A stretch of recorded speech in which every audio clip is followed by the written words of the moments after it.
they just thought that my life was over, basically. I didn't see it that way, but they kind of did in that moment. So my mom was like, you know what? Leave the house, go leave, and we don't want to talk to you right now. Like, they're really mad at me.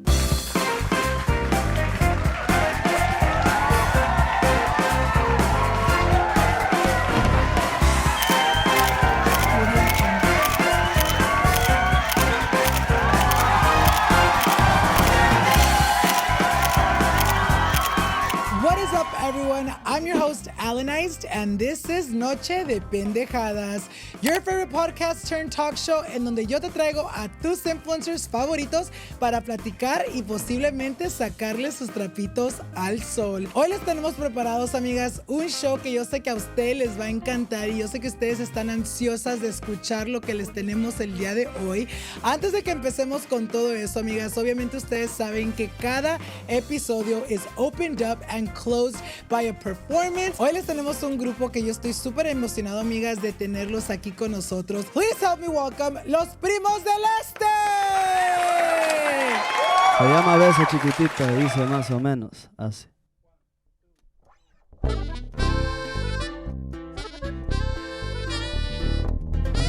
De lo nuevo, plebada, de lo que se viene.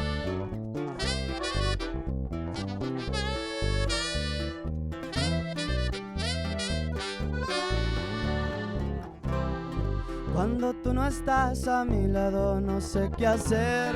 Llegas y siento que a tu lado todo está bien. Tú me haces sentir muy bien. Cada vez que te arrimas, cada beso que me das, me recuerdas a un ángel. Al mirar tus ojos claros, me pierdo en el tiempo. Siempre que paso por ti, pídeme lo que quieras, menos que me olvide de ti. Y pídeme el mundo, mami, menos que me olvide de ti.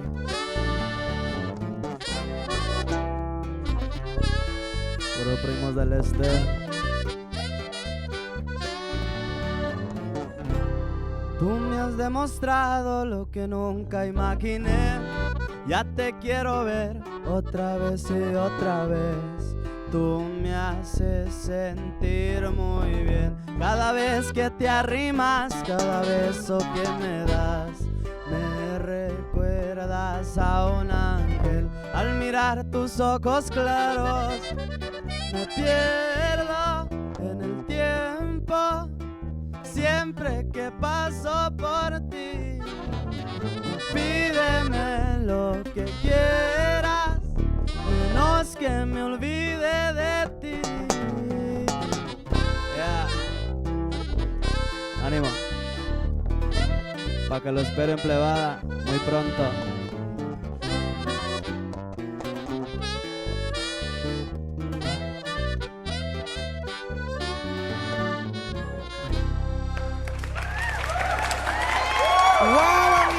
What a way to open up tonight's show. Si ustedes quieren seguir apoyando su música, ahí les voy a dejar todas sus links down below para que vayan y sigan escuchando su música. But with that being said, amigas, nos vamos a mover para el chisme del día de hoy porque yo sé que ustedes para eso vinieron. Please help me welcome my guest tonight, Yoatzi. Hello, amiga, ¿cómo estás? First of all, quiero decir una cosa. This has been a long time in the making. Yes, literally, you guys. The amount of times we rescheduled. Well, he rescheduled I rescheduled. Yeah, I won't lie, you guys. I remember the first time Yoatzi was supposed to come back on Noche de Pendejadas was actually last season in diciembre. Was it in December? En diciembre, como noviembre, diciembre. Oh, it was definitely towards the end of season 4, you guys. Yeah. Y no me acuerdo, ya no voy a decir ni la excusa, amigas, porque no me acuerdo. But we really did reschedule like twice. Yeah, we did. And this time, you guys, when we literally got like a date y todo, hasta le dije a Yoatzi, no te preocupes, amiga, esta vez no te voy a hacer reschedule. I was waiting. I was like, when I texted you yesterday, I was like, ahorita me mandaron un mensaje diciéndome que mañana no. But lo bueno que aquí te tenemos, I'm Aquí so estoy. excited. Para los que no saben, amigas, Yoatzi has actually been on Noche de Pendejadas hace 4 años. Dude, yes. Estuviste con nosotros en el 2020 and your episode was only 18 minutes long, bitch. Was it your first season? I think it was ¿Verdad? like my second First season. or season? It was my second season. Okay, for okay. sure. I think you were the second episode too. Oh my God, Yes, that's because at the right. time tú y Louis ni vivían aquí. Me acuerdo que Yes. grabamos con ustedes un día él y un día tú, porque todavía ni se habían movido para acá. Yes. That's crazy, you guys. Y obviamente ustedes saben que los episodios de antes eran muchísimo diferente de lo que son ahora. And I'm super excited de tenerte aquí con nosotros el día de hoy para poder conocerte un poquito más.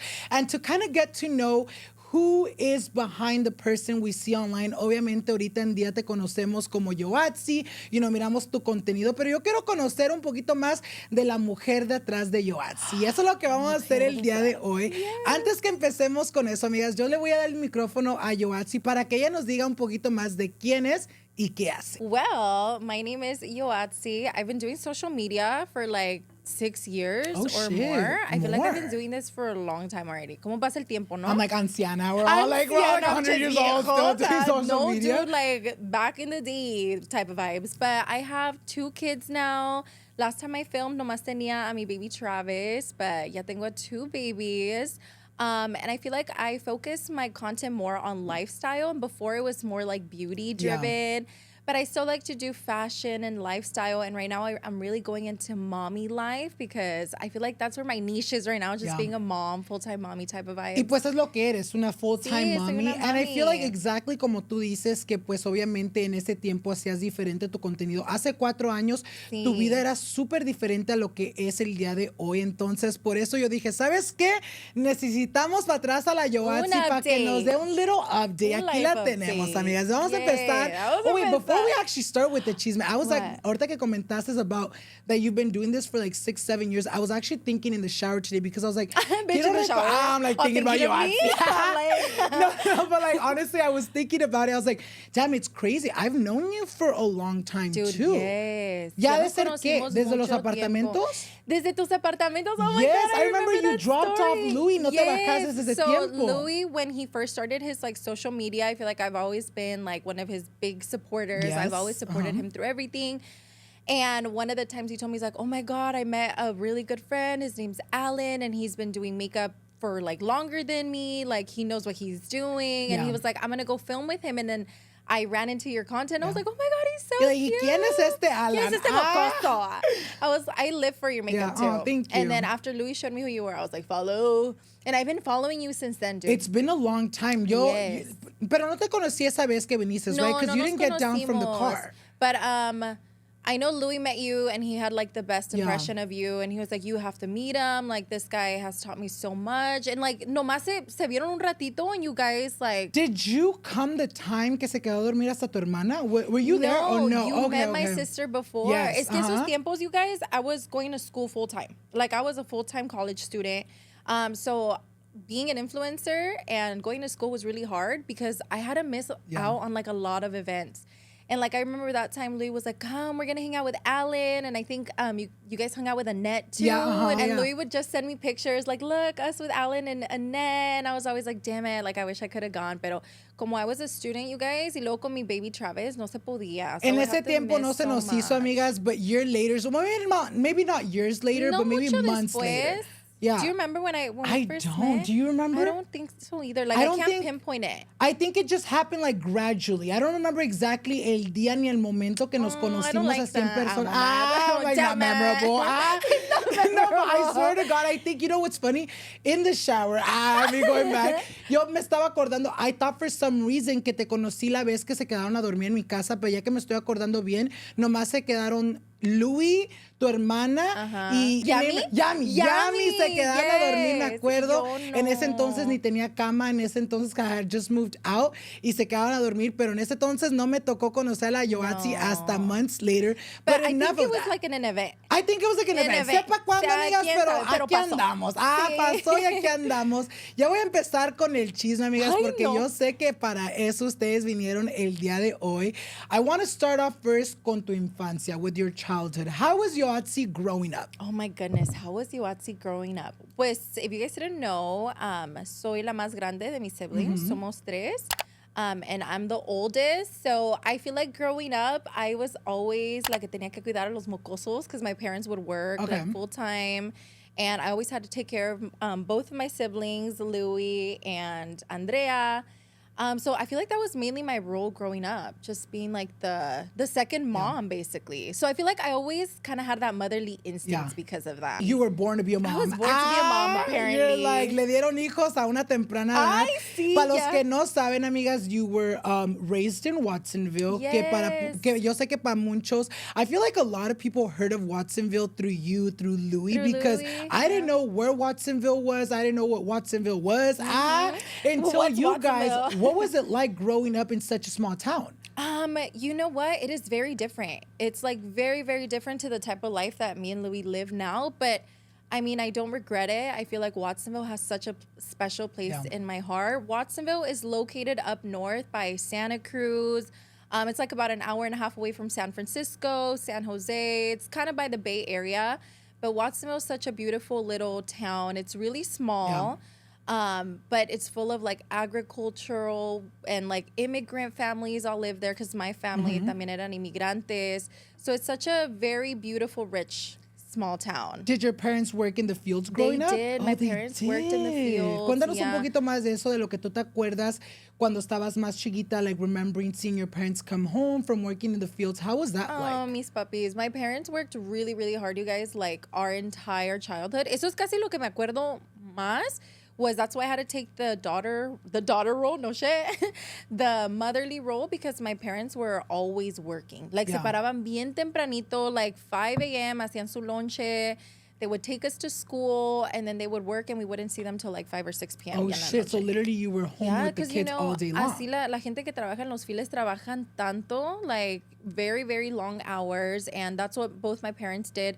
I don't remember exactly how long they worked in the fields, pero eventually they got better jobs. A little bit. Did you ever work in the fields, or a ti nunca te tocó? No, nunca me tocó. I feel like my parents were always like, let's do all the hard, dirty work so our kids don't have to, and we can have our kids do something better. And I feel like nowadays ustedes les están repagando todo el esfuerzo y todo el trabajo que tus papás hicieron, because ahorita los miramos como reyes a tus papás, as it should be, you know. You guys moved them out over here to Southern California y ahorita están viviendo their best life.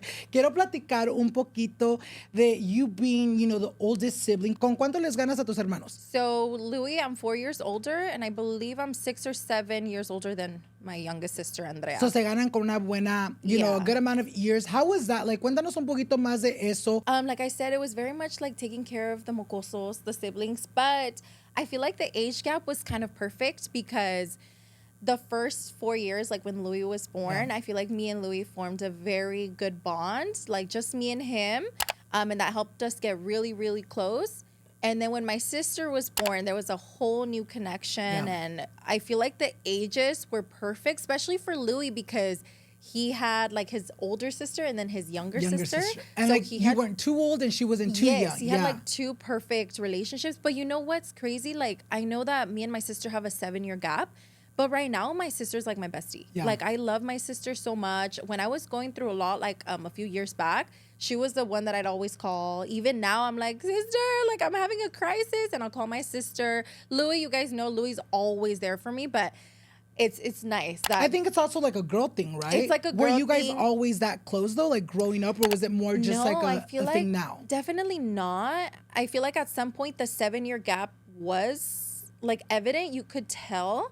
But now that we're older, it's definitely like, ni parece que tenemos un year gap. Like, I might look older, pero I feel like mentally, no. Pero cuando estábamos chiquitos, yes, because when she was growing up, it's kind of when I was going through, like, my teenage phase in high school. Like, don't talk to me, like, ay, chamaca, quítate de aquí. Quítate de aquí. Let me go party with my friends type of vibes. Yeah. So I feel like because of those reasons, I didn't really get to bond too well with my siblings around that time. But I feel like as I got older and I got my kids, I was like, all right, siblings, let's bond again. Hablando de, obviamente, tú being the oldest sibling, did you ever feel like at the time, like that you were getting put responsibilities que a lo mejor tú en ese tiempo no estabas lista to have? I feel like, cuando estaba chiquita, I didn't really see them as like heavy responsibilities. I just kind of felt like I had to do it. Like, no lo veía like it's a responsibility, like, como un trabajo. No, I kind of just, I don't know why I always felt like it's just what I need to do. Like, I'm going to help my parents and like I have to take care of my siblings. So nunca lo miré like a heavy responsibility. So I feel like maybe I wasn't ready for it. I'm not too quite sure, but it was just like, it was what it was and it happened. Me and my siblings kind of grew up together. So ya cuando cumplí like, I want to say like my 15 years, 16 years, que es cuando ya quieres empezar a salir and to like hang out with your friends. That's when my siblings were a little older, and thankfully my parents were no longer working in like the field, so they had different jobs. Their hours were a little better. So when I got to that point where like I wanted to go out and hang out with friends, my parents, they were strict. No me dejaban salir mucho, pero cuando sí me dejaban, sí me dejaban. Ahí andabas pues. en la Yeah, calle. ahí Ahí andaba Yoatzi. No la callejera. podían encontrar en ningún lugar. Yes. Quiero platicar un poquito, obviamente nos cuentas de la relación con tus hermanos.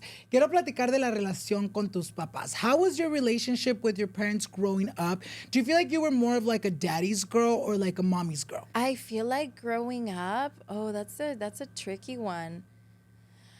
I want to say by heart, de corazón, always a daddy's girl, you know? Okay. But I feel like that bond that I have with my mom is really, really special. And I've always been able to trust my mom with literally everything. Since I was growing up, like, my mom would just flat out, I would ask her for advice and just flat out tell me the truth, como eran las cosas. And I am so thankful for that because I feel like she made me make the right choices as I was growing up. Because when you're growing up, childhood can be very difficult. And like, I feel like your teenage years especially can get tricky, especially if you don't have somebody that's going to guide you. But my mom was always there to like guide me and give me the right advice. So I'm like so thankful to my mom for that. My dad too, he was amazing at guiding me, but that bond that I had with my mom was like something else. So you were more open with your mom? Oh my God, yeah. I was So todo le open. contabas? Casi todo. Like, I'd be like when I was first learning about like sex and all that stuff, I was like, Mom, like mis amigas me cuentan eso. Like, what is this? Because, you know, it's sometimes, I feel like it's better to ask like your parents and like friends. I say that because they might give you the wrong information. Like, ellos tampoco no saben nada, you know? So my mom was always really good at like just kind of telling me straight how it is, you know? And my mom would tell me like, ten cuidado porque like los muchachos a veces hacen cosas que no están bien, or like cuídate porque like just telling me to be careful because when you're young, I feel like you don't really realize all the bad stuff that can happen in like high school si no te cuidas, or like people have like ¿cómo se dice? Malas cosas en la cabeza, you know? So I'm very thankful to my mom for all that stuff. Which I feel like is something super good que tú tuviste esa relación and that like kind of bond with your mom, porque suele pasar mucho que like kids growing up kind of hide shit from their parents porque tienen miedo. Or I still hid stuff from my parents. But like, I feel like at least you were able to open up about things como yo. Like me personally, I never even had like a sex talk with my parents. No, Did you? I wouldn't necessarily say like how they do it online, how they say it in like videos, like, oh, the bees and like nada así. It was basically just like, how do I explain it? It was a sex talk, but it wasn't very like vivid, I guess. Yeah, I feel like it's a thing with Hispanic parents que no saben how to bring up the sí, topic. Es que da cosa. It does give cosa. You're like, ay, no le voy a preguntar a mi mamá qué estoy sintiendo because it gets awkward, you know, like you don't want your mom to see you differently, or you don't want to like ask questions that you feel like you might get in trouble. Pero está bien que pues obviamente tú tuviste esa relación con tu mamá. Do you feel like your relationship with your dad, even though you say you were like a daddy's girl, was there a reason why you weren't as close or why you weren't as open to him? I think la vergüenza, you Del know, papá, like right? vergüenza, like it's my dad. I don't want to be like, Dad, what's a dick? Like, you know, I don't want to be Not asking. Dad, what's a dick? Dad, no le quiero preguntar nada de eso a mi papá. Me da mucha vergüenza. So I feel like I was able to go to that stuff with my mom, you know? Or like, you know, when girls first get their period and like stuff like that, I was like, Mom, what the fuck is happening to me? But my mom thankfully me preparó for like when my girl days were gonna start. She started me like early, like, hey, one day this might happen, like no te asustes. And I'm freaking glad, because if my mom would have never given me that talk and I just eventually got my period, I feel like I would have flipped the fuck out. How was that? Cuéntanos esa historia. How was like your first time ever getting your period? So my mom, ya me había contado, she kind of told me like ahead of time, like, hey, esto es lo que va a pasar, es normal, le pasan a las mujeres, es nomás como, your body's way of basically telling you that you're getting older, you're maturing, it's part of puberty. And I already knew a little bit about puberty because of school. They teach you that stuff. So yo ya estaba like preparada, and then a lot of my girlfriends were also getting it around that time. So there was a lot of girl talk like, I got my period. And it was kind of like the way that the girls saw it, at least my friends, se ponían todas bien contentas. Yeah. And then I remember at some point I was all sad. I was like, why were you am a late bloomer? I was a late bloomer. Oh, I was like, shit. Well, not necessarily late bloomer, but in my group of like friends, I was like the one que se tardó de más. And I was like, bitch, am I never going to get my fucking period? Like, I sí me había asustado. And my mom was like, you don't want it. My mom was like, be patient, because once you have it, you're gonna hate it. And I remember being excited about getting my period. I was like, I can't every day you're like, is it bleeding? No, literally. I was always checking, because I think I want to say it was 6th grade, 6th or 7th grade. And all my friends were getting it. And I was like, ¿y yo qué? And I was like, yo acá abandonada, ¿qué no me va a pasar? And then I just remember one day I was going home from school. Me tocó caminar ese día. I walked and I felt something a little funky, like allá abajo. And I was like, did I just fucking pee myself? And I was like, God damn. And I just like rushed home. Me sentí like super, super weird. I went to the bathroom and there you have it. There it was. You're all gushing. No, ni era así, era nomás like tantito. It's all girls. So like, we don't know that shit. Pero era tantito, and I was just like, oh my God. I remember I called my mom from the house phone porque no tenía celular. And my mom was at work, but I was like, mami, ya me tocó. Like, I remember that's what I told her. And she was like, okay, like, relájate, ya mero salgo del trabajo, nomás ponte una toallita como te había dicho y te veo al rato. No te sientes mal, no te duele la panza. And I was like, no, nomás poquito. And she was like, okay. And it wasn't even a full-on period. It was like a very, very light period, my first time. But ya me sentía la muy señorita. Llegaste el próximo día de la escuela, enseñando el pad. No, I was like, guys, friends. I was like, girls, I got my period. And everyone was like, oh, are you okay? Like, were you dying? And I was like, no, bro. I was like, piece of this cake. is easy. Yeah, but after that, I hated that shit so much. The amount of accidents I had, dude, in school. Because I feel like, you're like, te measte? I'm like, tell us. I'm like, no, accidente. I feel like your period kind of takes a while to get the hang of it cuando es tu primera vez. And you don't know how much your flow's going to be when you're first starting out. You don't know what kind of pads you need. Like, yo usaba una chiquita. And then one day in freaking PE class, I think because I was running, bitch, a whole ass river. And You're all leaving a trail. Dude, me manché bien feo on like my PE clothes. And I was like, no manches. Did people notice? I think one of my friends told me, and she was like, hey, like, you're stained. And I was like, God damn it. So fui al baño y ya me cambié. Thankfully, it was my PE clothes, so I was able to change.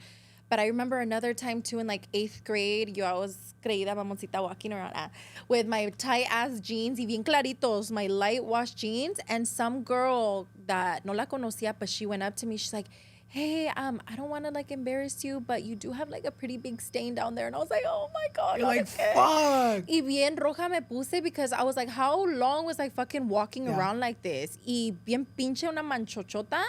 But then, luckily, I saw one of my friends and she lent me her jacket for the rest of the school because my parents were working and no me podían recoger. I feel like as kids, obviamente, that's so embarrassing, you know, because como niños, especially I feel like girls, I feel like tend to get embarrassed because les hacen bullying, se burlan de ella, especially the guys that don't know what it's like to have a fucking period. But I feel like es lo cosa más normal, you know, accidents happen y ahora de adulta, ahora si te manchas, pues me cambio y chinga su madre. But as a little girl, I'm sure you would panic and be like, oh my God, I'm literally like... I feel like it was the end of the world back in school, you know, because did any guys ever make fun of you? No me acuerdo, but I don't think so. Because I feel like that would have been a core memory if a guy made fun of me, like, you know, because of my period. But I don't think so, thankfully. So there's also something that I kind of wanted to talk about, the mi niñez, that I feel like not a lot of people know. I actually just opened up about this on our podcast, maybe like a few episodes back.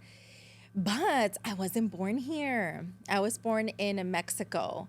And I feel like a lot of people no sabían, but I mean, that was my fault. I feel like siempre, I was always just really careful who I shared that to, because I feel like it was like a very important, not a secret, pero era algo that I like kept inside.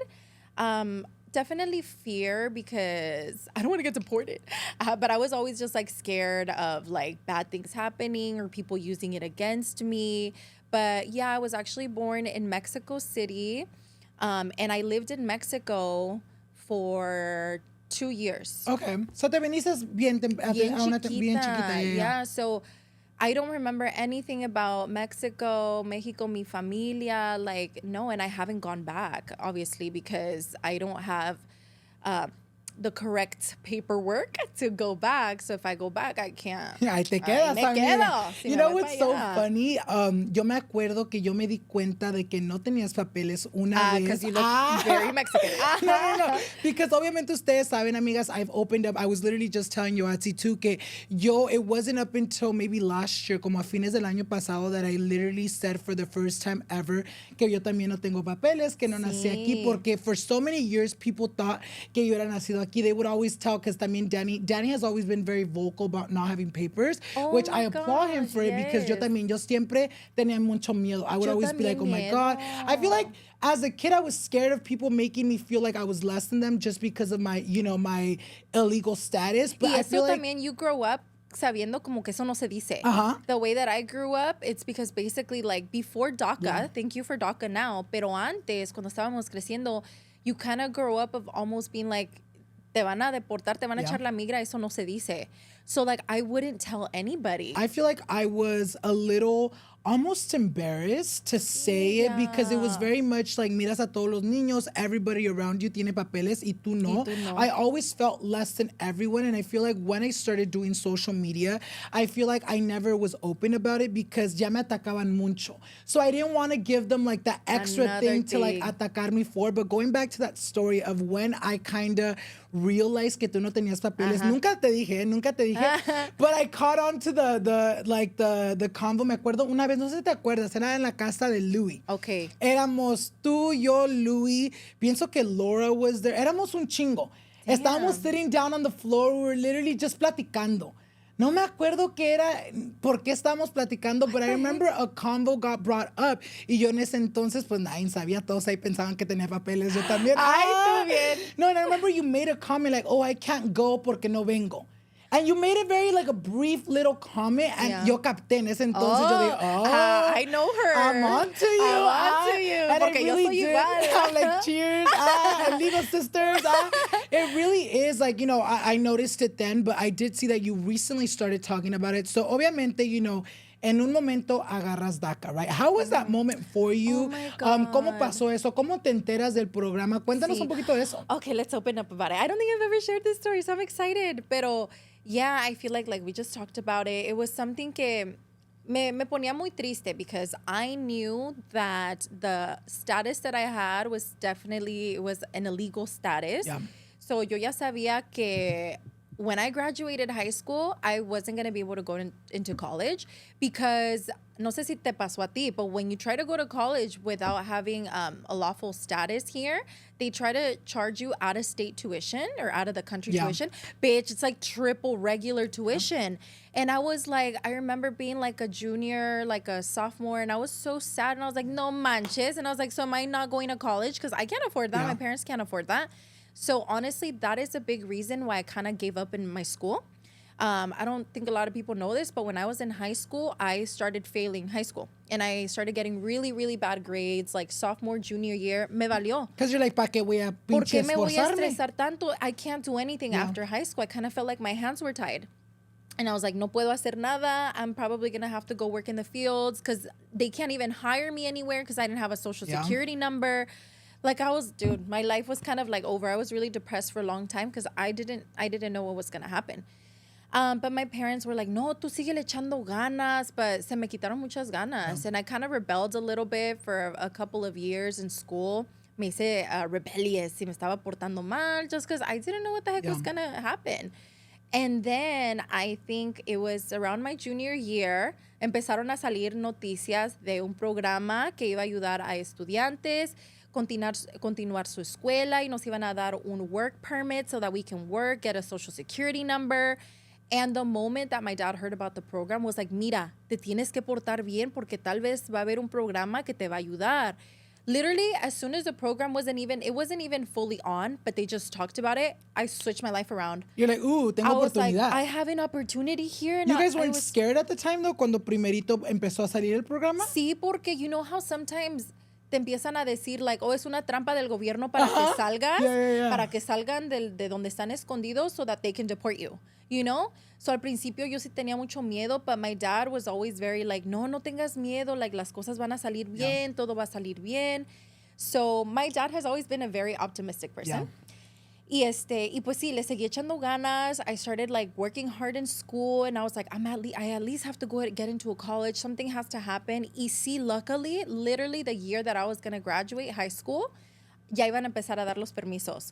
And I was so happy, you guys, because I think I cried with my dad. I was like, I can't believe it. Like, I'm actually going to be able to go to college. Like, I can work if I want to. Like, it was such an amazing feeling for me and my family.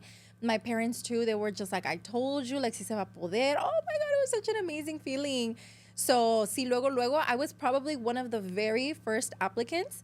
As soon as the application came out, a lot of people were scared. Mucha gente no quería aplicar. Yo no apliqué hasta como el tercero o segundo año de cuando ya estaban dándolas. Sí. No, I was like one of the very, very first, because my dad was like, we're not going to lose an opportunity. Y cuando fuimos, I was able to get in like right away, and I was really nervous because, dude, the amount of paperwork that they ask you for, they want to know your entire life. What the heck were you doing the entire time that you were living here? Cuando entraste, cuándo fue la última vez, de dónde entraste, dónde viví, everything. Like, cuántos años tenías, like everything about your life. I remember my file was like this big. Yeah. De papeles, they wanted to see all of my schooling, my education, if I was taking it serious, like un chingo de papeles. And I still remember, like, cuando me llegó el papel, it's like, sí, te aprobaron tu DACA. I was like, oh my God. Like, I went so happy to get my huellas, my fingerprints, my picture. And then when I got my little red DACA card, oh, it was like the best feeling ever. And I was like, oh my God, like, I can't believe it, dude. Like, it was like I feel like for once, I finally had legal status in the country that I have been living for so many years. But I felt always like trapped. And for once, I felt at peace. I was like, oh my God, like, ya no me pueden deportar. Tus siblings tienen papeles, right? Ellos sí. How was it like growing up with them having papers? Did you ever feel like less than them? Or did they go to Mexico when they were young? No, apenas empezó a ir Louis to Mexico. You know what's funny? También hablando de eso, yo por mucho tiempo también pensaba que Louis no tenía papeles. Oh, sí. Yo pensaba, desde esa vez, porque no iba. So I'm like, oh, maybe like you. También. Toda la familia. Todos son. With me, it's only 2 of my siblings tienen papeles and 2 of us don't. Like, el más grande y el más chiquito no tenemos, y los del medio sí tienen. But it was always very much for me. I always hated it because ellos se iban a México cada verano. Bueno, pero cada vez que podían se iban a México. And I always stayed home like pissed and sad, like, oh, ¿por qué yo no puedo ir? Obviamente me decían por qué, pero como no entendía. Like, and what? I would be like, what do you mean I don't have papers? Like, they're right here. It really was like that. And I think I got my DACA maybe like, I want to say my 8th grade year. But even with DACA, I felt like I was still a little like embarrassed. Yeah. Did you feel that way when too? When I got my DACA, dude, I didn't tell anybody. Igual, like, it was still a secret. Like, you know, but now I felt better because I knew I was protected. But I still wouldn't go around telling people like DACA, or like if friends would invite me, oh my God, we're going to go here, we're going to go there. I'd be like, my parents no me dejan. You know, that was kind of like the secret. And like, I remember my schools would have field trips to like Washington, D.C., because se iban a ir a Hawaii, a muchas vacaciones. Dude, I didn't want to go anywhere. Like, even if it was in the United States, I didn't know I could leave in a plane. I was terrified. It wasn't until when I graduated high school and I had my DACA, ya estaba un poquito más grande, that I was able to do research on my own. And I was like, oh shit, I could travel as long as I'm in the U.S. No me sacan. But it was still very, very scary situation for me. Funny story. I don't even think I've ever told this story. The first time that Danny found out that I didn't have papers, we were already like a year into our relationship. I think we were already living with each other. Pero me acuerdo que fue la primera vez que fuimos a New York. I was panicking because, okay, so this is what I'm telling you. Like, I got my DACA, but I feel like my mom, since at the time no necesitaba la California ID because I was still very small, nunca fuimos a sacármela, right? Like I just kind of had my permiso. So whenever I would need to show like any type of like ID, yo llegaba con mi pinche permiso de DACA, right? Like with the little red card, llegaba así. And I remember the first time we went to New York, yo todavía no me había llegado my California ID. I don't even think I had gone to request it. Todavía no me llegaba. So yo dije no. Yo remember I looked up online, like, can you travel with your like, I remember DACA looking card? that up too. Can I And I remember card? at the time I was so nervous because Dani me encuentra. Dani dijo, no, yo aquí me saqué la lotería, me agarré un americano, voy a salir hasta con papeles. Es lo que él pensaba. Y me acuerdo que su mamá siempre hacía little chistes, right? Like, ya and I would, cásate. yes, dude, like, cásense para que le des papeles. And in my head, I would be like, oh my God, si supiera que ando en las mismas. Dude, like, that's andamos so iguales. funny. I remember we were at the airport and I remember I wanted him to be the first one to get scanned, right? So like they make him go through and then I was going to be like, oh, You knew here. he was DACA? I Oh, knew si he tú was ya that because sabías, él siempre he has always been open about his like status. Okay, Yo nunca. Yo cuando we were in high school and we were just friends, I would, if he would bring up, even if when he would talk about his status, it would make me uncomfortable because I would always be like, oh my God, is he gonna ask me if I have you're like, papers? oh, that sucks. That sucks for you. I'm like, damn, you can't leave. Aww. I can't. Ay, pobrecito. I swear to God, dude, I would like lie, right? Because I didn't want to tell him. Y me acuerdo that I was acting weird. We were literally waiting. You know, like when they check your ID and your ticket? I literally told Danny, I was like, oh, go first. And he was like, why do you want me to go first?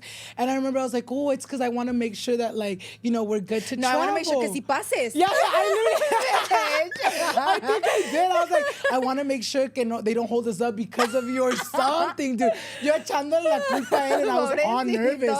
Y me acuerdo que tenía mi ID, pero escondida because he's like, oh, well, let's take out our IDs. Y la agarraba así como, like, I would be covering the whole DACA ID para no enseñarle. Y me acuerdo que for some reason, no me acuerdo, I think we were like side by side, that the officer was like, oh, you come. And I was like, you babe, go. Y no se fue el Dani. Y yo tuve que, like, I had to go front. Y pues, they literally showed the whole DACA. And then he was like, that's the same one I have. And dude, I was so embarrassed. He's like, fuck, let's break up.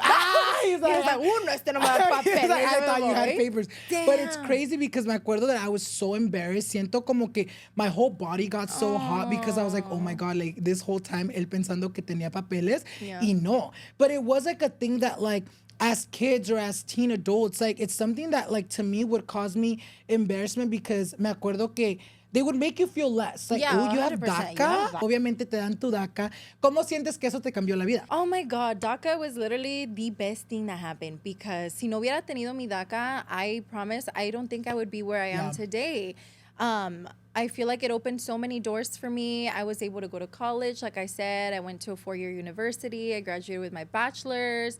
I worked at so many places and I was able to file for taxes the right way, todo, you know. So I feel like it just opened up so many doors. And, you know, it makes me really happy, Alan, to know that, like, I'm not the only one that we're doing social media and thriving and growing our podcast. And we're like DACA recipients, you know. So I started kind of, ¿cómo se dice? Like allowing it to just, like, it is who I am. Yeah. And I just want to start just opening more about it. I mean, todavía me da un poco de cosa, like, let's be honest. Pero I'm like, dude, there's so many of us que están más jóvenes, los muchachos, and I wish that I could go back in time and, like, give other Yoatzi, the younger Yoatzi, a hug. Like, everything's going to be okay. No te preocupes, those type of vibes. So I feel like that's why I want to open up about it because I feel like for a lot of us, si no tienen sus papeles and if you're a DACA recipient, it's a little scary. Yeah. It's nerve-wracking, but because of that amazing program, we're able to do amazing things, you guys. So take advantage y pórtense bien. I feel like that is the number one thing when you have your DACA. Pórtense bien. Porque una cosita, una pendejada que hagas can fuck it up. Can fuck up your DACA, and I feel like it's not worth it. It's funny that you say que todavía sientes como cosita. Whenever I've done interviews and I bring up the fact que pues no soy nacido aquí, like even before I say that, like como que la pienso because I was so wired to like, don't say that about yourself. No one needs to know that you're undocumented. But I feel like for me, the way I started kind of, you know, building courage and kind of accepting who I am and kind of, you know, being like, okay, that is my life. I don't have papers. It is what it is. I feel like it wasn't until maybe like when I turned 20 something and I started making something out of nothing with social media, because yo de chiquito and even teens, I have friends that like I'm still really close with. Like they would make little jokes, se rían de mí porque no tenía papeles, and that would always make me feel bad, right? That would always make me feel almost sorry for myself. But I feel like now, I feel like I'm so proud of myself because con DACA, like, I've been able to do more than people que tienen papeles, güey. Sí. Like, I see, like, all the friends, like, not gonna lie, like, all the friends that used to make fun of me, I'm like, ¿qué están haciendo ustedes? A ver, con sus papeles, pero no haciendo ni más. ¿Sabes qué me daba tanto coraje? That growing up, que yo sabía that my status wasn't the right side, I guess, whatever. No estaba bien. Me daba mucho coraje that I would see so many young kids, mucho coraje, especially before DACA. Me daba coraje to see all of these kids kind of wasting their life. Que se portaban mal. They were in gangs. They were out smoking, doing this. And I was like, pinche suertuditos. Yeah. Like, if they only knew que allá yo no puedo hacer las cosas que ellos pueden hacer. Me daba mucha tristeza because I was like, they have papers.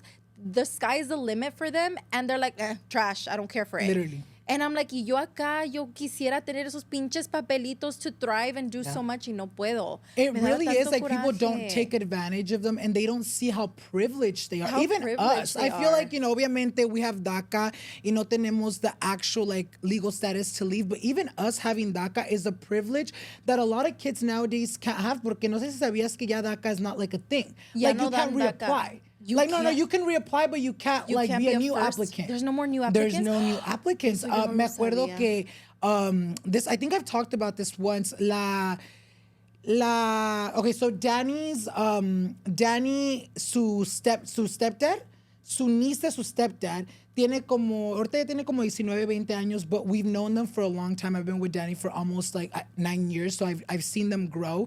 Y era una muchachita muy buena onda, super nice, you know, super estudiosa. And I remember a couple years ago, we were talking about college and all that stuff. And nos estaba platicando que cuando ella trató to apply for DACA, fue cuando quitaron el programa. Ay, no. So it really did suck. I remember cuando vi su cara, kind of like distraught, kind of like, you know, la miré su cara como si su corazoncito se le había roto. Aww. I remember I was like, damn, that's crazy that like, gracias a Dios, like for us, we were able to like, alcanzamos, porque hay muchos niños que todavía obviamente se vienen from, you know, Mexico, y aunque puedan, aunque se porten bien, no se pueden. And I feel like it's something that so like, sad. Not a lot of people talk about, and I'm glad que nosotros, we have come to terms to talk about it and really raise awareness. You know, hablando about, you know, DACA, being undocumented, what's a piece of advice that maybe you can give to someone that feels that way now? Don't let it define you, okay? Because I did let that define me for a long time. Pero hay milagros. Like, Diosito was able to, like, bless people like me and Alan, and we were able to get our DACA. Pero I feel like it's not over for us. Kids who come over here with illegal status, I feel like there is definitely going to be hope. There's going to be changes, especially with the way that the country is moving with like immigrants. Hay muchos inmigrantes, muchos Latinos. So I feel like things are definitely going to have to change. Like, las cosas no se van a quedar así. So no se den por vencido.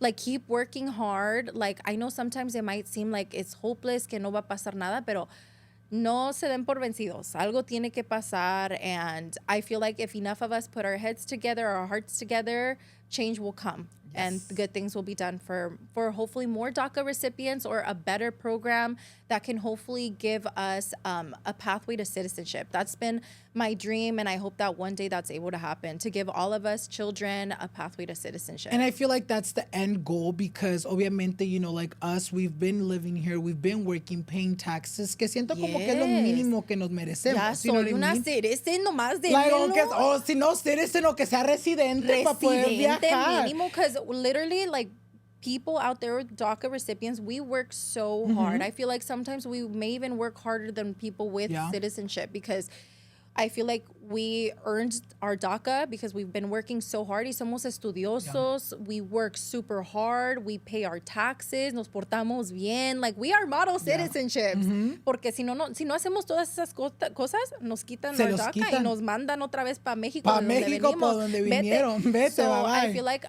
we have to make sure our things are done. Yeah.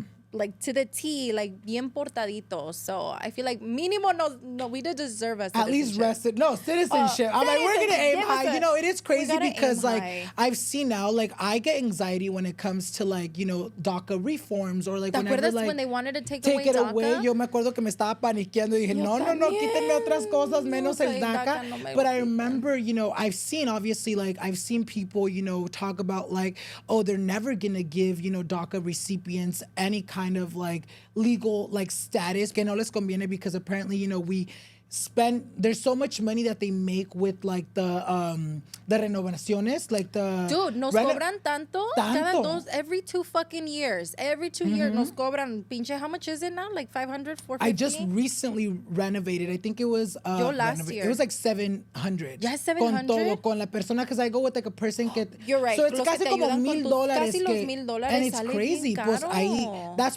that's why I've seen a lot of people talk about like, oh, don't even keep your hopes up because like they're not going to give you guys residency or mucho menos citizenship porque les conviene pues que la gente, que estos DACA recipients sigan pague porque pues sacan mucho dinero. But you know, we can only be optimistic. We can only hope for like them to give us some. Y si pasa un día, amigas, yo sé que that's going to make happy a lot of people. Today's episode is brought to you by Alma. Alma believes that therapy is more impactful when you feel heard and understood. That's why they help people find a therapist who really gets them. The right someone to talk to, not just anyone.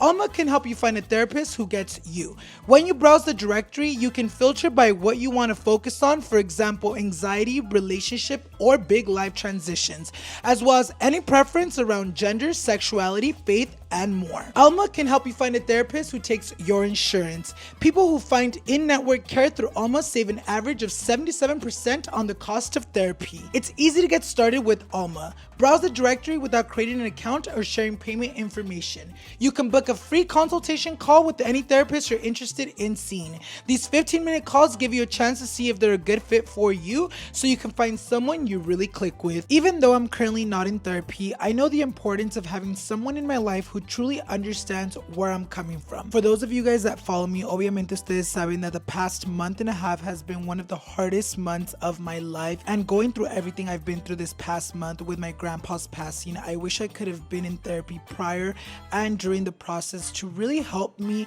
kind of navigate these feelings of grief y todo lo que he estado sintiendo este último mes, amigas. Pero no es muy tarde to join therapy. If you've been considering finding a licensed professional to help you work through your own life challenges, give Alma a try. Alma can help you find the right therapist for you, not just anyone. Visit helloalma.com/Alan to get started and schedule a free consultation today. That's helloalma.com/Alan. Quiero platicar un poquito más about your high school experience. ¿Cómo fue eso para ti? Cuéntanos un poquito. Were you the popular girl? Were you la calladita? ¿Eres peleonera? Cuéntanos un poquito de eso. Oh my goodness. High school? Dude, can you believe I graduated high school like fucking 10 years ago? You're like, yes, I can believe it. Yeah, it's been a while since I'm like, I thought you'd say 20. Are you sure it wasn't 20? 10 years ago, we were actually about to have my high school reunion, pero pues ya no pasó.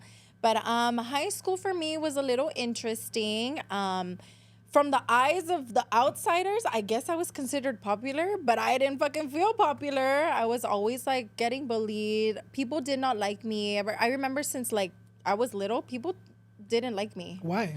I don't know, because I'm pretty. I'm just kidding. No, en verdad no sé. Le caía gorda a la gente. Like, a lot of people, I feel like, thought that I was a creída. Okay. But I'm like, dude, like, yo nomás me arreglaba bonita, and I loved always looking pretty and for myself. I loved it. I loved wearing like little skirts, my botita. Siempre me gustaba peinarme, my makeup. Like you were always dolled up for school. Always. And I don't know why. Siempre me gustó. Mi mami siempre me enseñó to arreglarme. So I feel like I always liked that, and bitches just did not fuck with that, I guess. Y les caía gorda mucha gente. What would they bully you for? ¿O qué te decían? What would they do? Cuéntanos I un was poquito de also called a slut in high school a lot. Like, people would always call me a hoe, a slut, and I was like, just because I kissed that guy. Like Wait, so they would call you a slut? Yeah. For what? mucha A ver, gente. cuéntanos una de las historias where like it kind of became a rumor, or what was that like? I was a cheerleader. Okay. So I feel like automatically when you're a cheerleader, you're kind of pinpointed as like a slut, like you're easy, una pinche creída, that you were stuck up. Being a cheerleader was one of like the best things that I could have done for myself. I loved it. It was really fun to do. But it came with like a lot of negativity. Yeah. I feel like a lot of people always like gave us bad names, and we were like a target in high school. But you know how in like movies they portray the high school cheerleaders to be like super popular and like all that shit. But bitch, I would always get picked on. And I think I briefly talked about this a while ago, but the football team actually had this like tradition where they like would gangbang girls. And I remember like I was a target. Oh, shit. And like they had the football players, I think they were older than me. I was a sophomore in high school. They had like planned this whole thing. I guess they were gonna have like a party. And I guess at that party, they always invite a girl, one of the cheerleaders, and they gangbang them. And I'm like, bitch, how the fuck did like anybody let this go on for so long? And it was like it was a known tradition? I guess so. Or within the guys, Within maybe? the guys, Oh, the okay, football okay. players. Y yo me acuerdo when they invited me to that party. And I just remember for whatever reason, y yo no hablaba. I didn't talk a lot in high school because I was always very shy. I've always been a very shy person. I had maybe a very small group of friends that I would hang out with. I had like 2 girlfriends that I hung out with like freshman, sophomore year. And then junior and senior, it was a girl and a guy best friend that I had. No tenía muchos amigos. It was a small circle. And this random day, like the guys leading up to that party, they'd be like, hey, Yoatzi, are you going to be able to go to the party that's happening this Saturday at blah, blah, blah, blah's house? And I was like, why the fuck am I getting invited to a party? I was like, a mí no me invitaban a parties, nunca. And I was like, fuck, that's fucking weird. But I was like, oh, I don't know. Like, I need to talk to my parents. Like, you have to go. Like, it's going to be so much fun. And I was like, okay. I thought it was just a regular invite. I ignored it. And then days kept passing by. And specifically one guy kept asking me, like, hey, you're going to the party, right? And I was like, no, I'm pretty sure I'm not. But I'd be like, I'll see. Same thing over and over. And then the night of the party came. And I actually thought about going. Yeah. And I was like, me and one of my best friends, that's still my best friend to this time, we were going to go to the party. We were thinking about it. But luckily, one of my other cheerleader friends called me. And she was like, hey, like, are you actually going to go to the party that they're talking about, that they keep asking us about? And then I was like, I don't know. Like, I was thinking about it. But if I'm being honest, my parents might not let me. And she was like, don't go. And I was like, why? And she's like, because the guys are planning to like getting you drunk and then gangbanging you at the party. Oh my God. And I was like, dude, are you fucking serious? She's like, yeah, please don't go. And she's like, don't tell anybody I told you, but please don't go. And I was like, oh my God. Like, that was fucking scary as fuck. Did they ever catch any of like, you know, the guys doing that? No. Or was it just like a thing that maybe into this day is still going on in that school? I don't know. It was really, really scary, but I never heard of it actually happening. So I don't know to this day if it did happen or if maybe they were trying to make it happen. I don't know. But after that day, I feel like my mental state changed completely. And I feel like I got to see what boys really wanted. Yeah. So I feel like my mind completely switched from being like this innocent girl to being like, oh, fuck no. Life is scary and I'm not going to fucking let anybody like fuck with me like that. So I feel like I turned even more serious and more stuck up. Like, de por sí ya no hablaba. Yeah. You know, but after something like that almost happening to me, I was like, I'm not talking to anybody. So I wouldn't talk to, like, guys. Me daba mucha vergüenza. Did they tell you anything, like, the day after? Obviamente no vas a la fiesta. Like, Yoatzi, ¿por qué no fuiste? No me dijeron nada. They just thought, like, she just didn't show up. But the guys were still be like, hey, cool, how are you? Like, how are you? How you been? And I'd be like, hi. Like, I didn't want to talk to them. That's crazy. That's kind of traumatic, So to I be just honest. made it seem like nunca nada pasó, and I kind of just wanted to leave it there. I was like, I don't want to ever talk about this again, and I just kind of left it at that. But it's really scary to think, and I hope this doesn't happen. But I've opened up about this story before, and then girls tell me, like, that guys still try to do that. I don't know if my high school specifically, but, like, other high schools and how, like, cheerleaders have a big target on their back. But that was a really scary situation. And then también, just me having boyfriends apparently made me, like, a whore or, like, a slut in high school. I feel like high school girls are like very judgmental.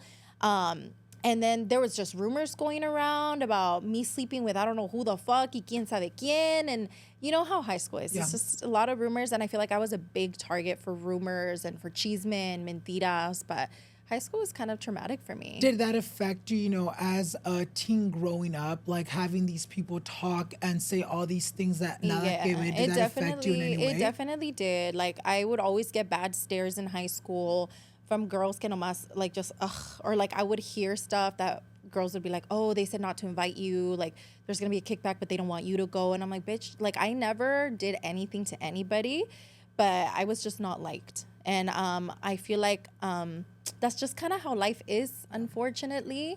A veces, mucha gente no nos van a querer, but we're not here to please anybody but ourselves, you know? Pero sí me tocó in high school to just be that target, unfortunately. Did that almost cause you to kind of cerrarte hasta más de ahora de adulta? Like, do you feel like that kind of affected you the way you make friends now? Do you feel like now as an adult you're kind of like más cerrada? I'm really closed, yeah, with like friends and stuff. So I'm very selective of who my friends are. And I learned a lot from high school, but even my 20s, I learned a lot about friendships and what true friends are. And it just takes you a while to learn those things. So I have a very close-knit group of friends, and like that's kind of where I want to keep it. Because a veces cuando tienes hasta muchos amigos así, that's when you get hurt the most, backstabbed the most. Like, it's kind of scary to trust people. Nos hablas un poco de in high school you obviously sufriste mucho de bullying y you opened up about that online y en ese tiempo, hace como 3-4 meses, you know, your childhood bully or someone that knew you de tu infancia came online and said que todo lo que estaba diciendo nada que ver. Cuéntanos un poquito de ese momento. What was going on in your mind when that shit was happening? Cuéntanos qué pasó ahí. Just somebody from my old town who honestly I think was just very bored with their lives and is on social media and was keeping up with my content since desde quién sabe cuánto.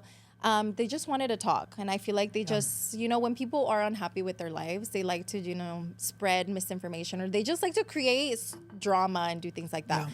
Where I fucked up was giving her the time of day. You know, I think that's where I fucked up, giving her the time of day. Pero the reason why I did respond, because I never really respond to like things like that, but the only reason why I did respond was because I felt like my character was attacked. I feel like she was almost invalidating my emotions, and I feel like that's what really, really ticked me off because ella no me conocía. She knew me. The closest that me and her ever got was in 5th grade. Y desde ahí, she made my life a living hell. También era So she would bully you? Yeah, she did bully me. And I brought up specific examples and things about what she did. And she was like, no, I never did that, blah, blah, blah. I'm like, of course you're going to say you didn't do that. Pero esas cosas nunca se me olvidan. If you are going to bully me or hurt me in some type of way, unfortunately, no se me olvidan esas cosas, you know? And it's crazy because that was like beef from when we were mocosas. That was like mocosa vibes, you know? Pero todavía, like, me acuerdo.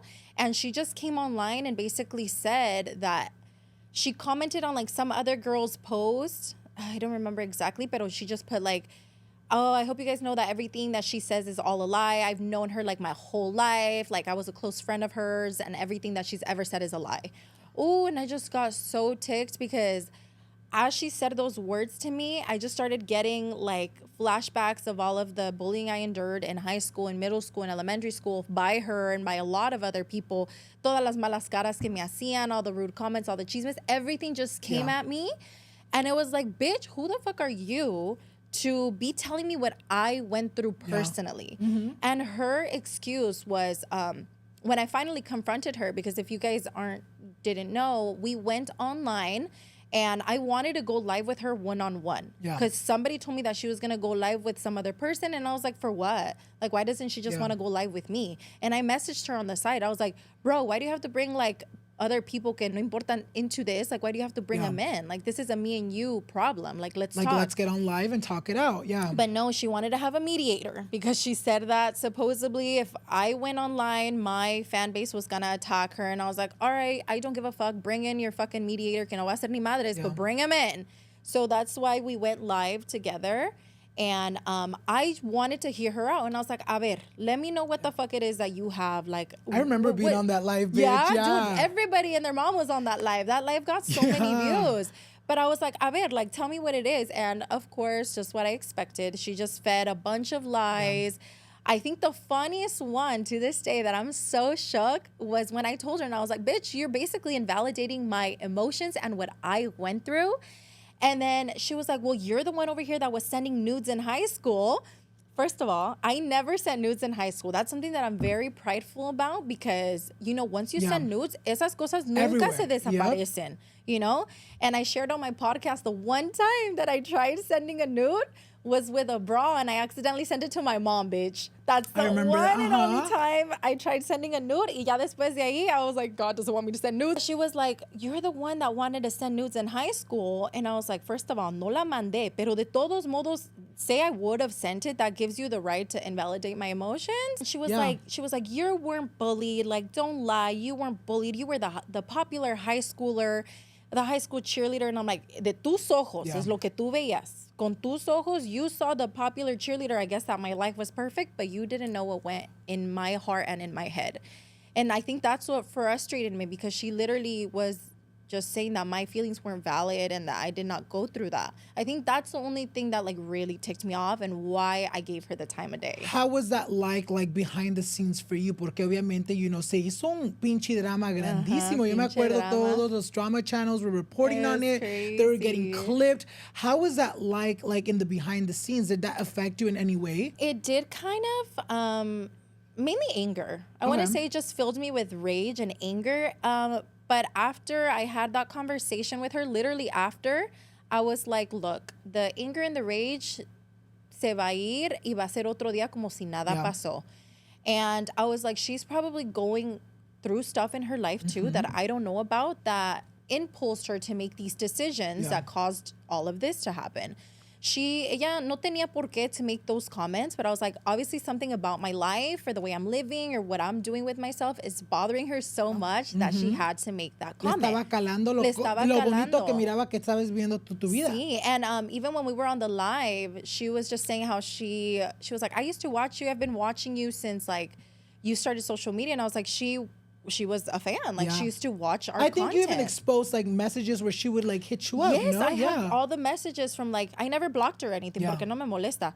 I can still go and look at all the messages. She was literally, like, eating my ass. Like, literally, pa todo me mandaba mensaje, which, like, thankfully, like, awesome. She really likes me at some point. I kind of feel bad that I never saw those messages. Yeah. Maybe le caí gorda because I never responded to those messages. She's like, sí es creída. And I didn't follow her. But I bet you if I would have replied to one of those messages and showed her love back, what happened would have never happened, you know? The main reason why she brought it up was basically saying that, like, the stories that me and Louis talk about on our podcast, that they're all fake, that they're all bullshit. And, again, that's, like, almost just invalidating our emotions because, I mean, I don't know. Maybe you guys know of an amazing storyteller that can, like, bullshit just lie stories on the spot. Pero I can't just make up all these fucking stories that have happened to me in my lifetime. Like, I say these stories because they're more of like a, bitch, can you believe this happened in my life? And also more of like a heads up to the younger generation that's growing up. And we opened up a lot about our bullying stories because there was something that like really hurt us in the heart. And me and Louis got through it. And we still get bullied online today. Yep. I don't know about Louis, but I personally still get bullied a lot online. A lot, babe. No, you do. I've seen it. You know, it's crazy. Like, por cualquier cosita te quieren atacar. Sí, mucha gente no me quiere, unfortunately, online. Pero there's like that small percentage of people that don't like me, but thankfully there is a bigger percentage of people that love me and my family. And at the end of the day, that's why I still continue to do what I do. Hablamos un poquito de eso y todas las cosas que te han pasado en tu infancia, pero yo quiero hablar de algo positivo. Ay, yo sí, quiero hablar de algo bonito. If you can go back in time to a day or a moment in your childhood, what would that be and why? I feel like something that I feel like we'll always go back to was something that was a big highlight of my childhood was my friendship with my best friend, Julie. Julie was such a highlight of my childhood, and she still is. She actually is one of the madrinas to my baby girl, Ella. Aww. And I met Julie when we were 5 years old. Mocosas, and we're still friends now. So I feel like when I think of my niñez, I think about growing up with my siblings and having my best friend Julie by my side. And I feel like that was one of the best gifts I could have had in my childhood, was just to have that companion. And she was my neighbor. So we grew up together, like tocábamos en las puertas every day. We would hit the walls because we lived in a duplex. So nos tocábamos en las puertas. Signaling each other. Y nos hablábamos por las paredes. So I feel like just having that really, really good friend growing up is like so important. And I feel like it's a very key point in my childhood. And I'm so thankful for her and her friendship. Is that one of like your only friends that you have remained friends with from your childhood? Yes. Or do you have various? No, I think she's probably the only person from my childhood that is like, that we're like this. She's a really, really good friend. She's helped me watch my kids. Literally anything I need her for, she's there. ¿Vive aquí ella ahorita o no? No, she lives up north still. Oh, where okay, we used to live in Watsonville. She's still 5-6 hours away. But what I love about her and our friendship is that we can literally go months without talking. And then when I call her back up and she calls me and she wants to hang out, like no time Como went. si nada. Yeah. Ok, hablamos de tu infancia. Yo quiero hablar de algo que obviamente I feel like a lot of people know. Pero para los que no saben, pues aquí que se agarren su little story time. A los 20 años sales embarazada de tu primer bebé, Travis. Yes. How was that like? ¿Cómo te das cuenta de la noticia? ¿A quién le dices la noticia primero? Cuéntanos todo eso, Oh my amiga. God. Okay. Actually, I was actually just telling this story to Alex a few days ago because I was like, did I tell you how I found out I was pregnant with Travis? I don't think I had told him, but long story short, I had missed my period and I was 20 years old and I was with a guy for maybe like a year and a half. So we're going on 2 years together. And I had missed my period and the guy kept telling me like, hey, you should go get a pregnancy test. And I was like, I'm not pregnant, bitch. But ya habían pasado like 4 or 5 days and I was like, maybe I should take a pregnancy test, but I don't think I'm pregnant. We were about to go to a rave. We were going to go to a show together. And before I was like, okay, you know what? Let me take the pregnancy test real quick. I go to the bathroom. I take the pregnancy test, me thinking it was going to be negative. Bitch, it's all positive.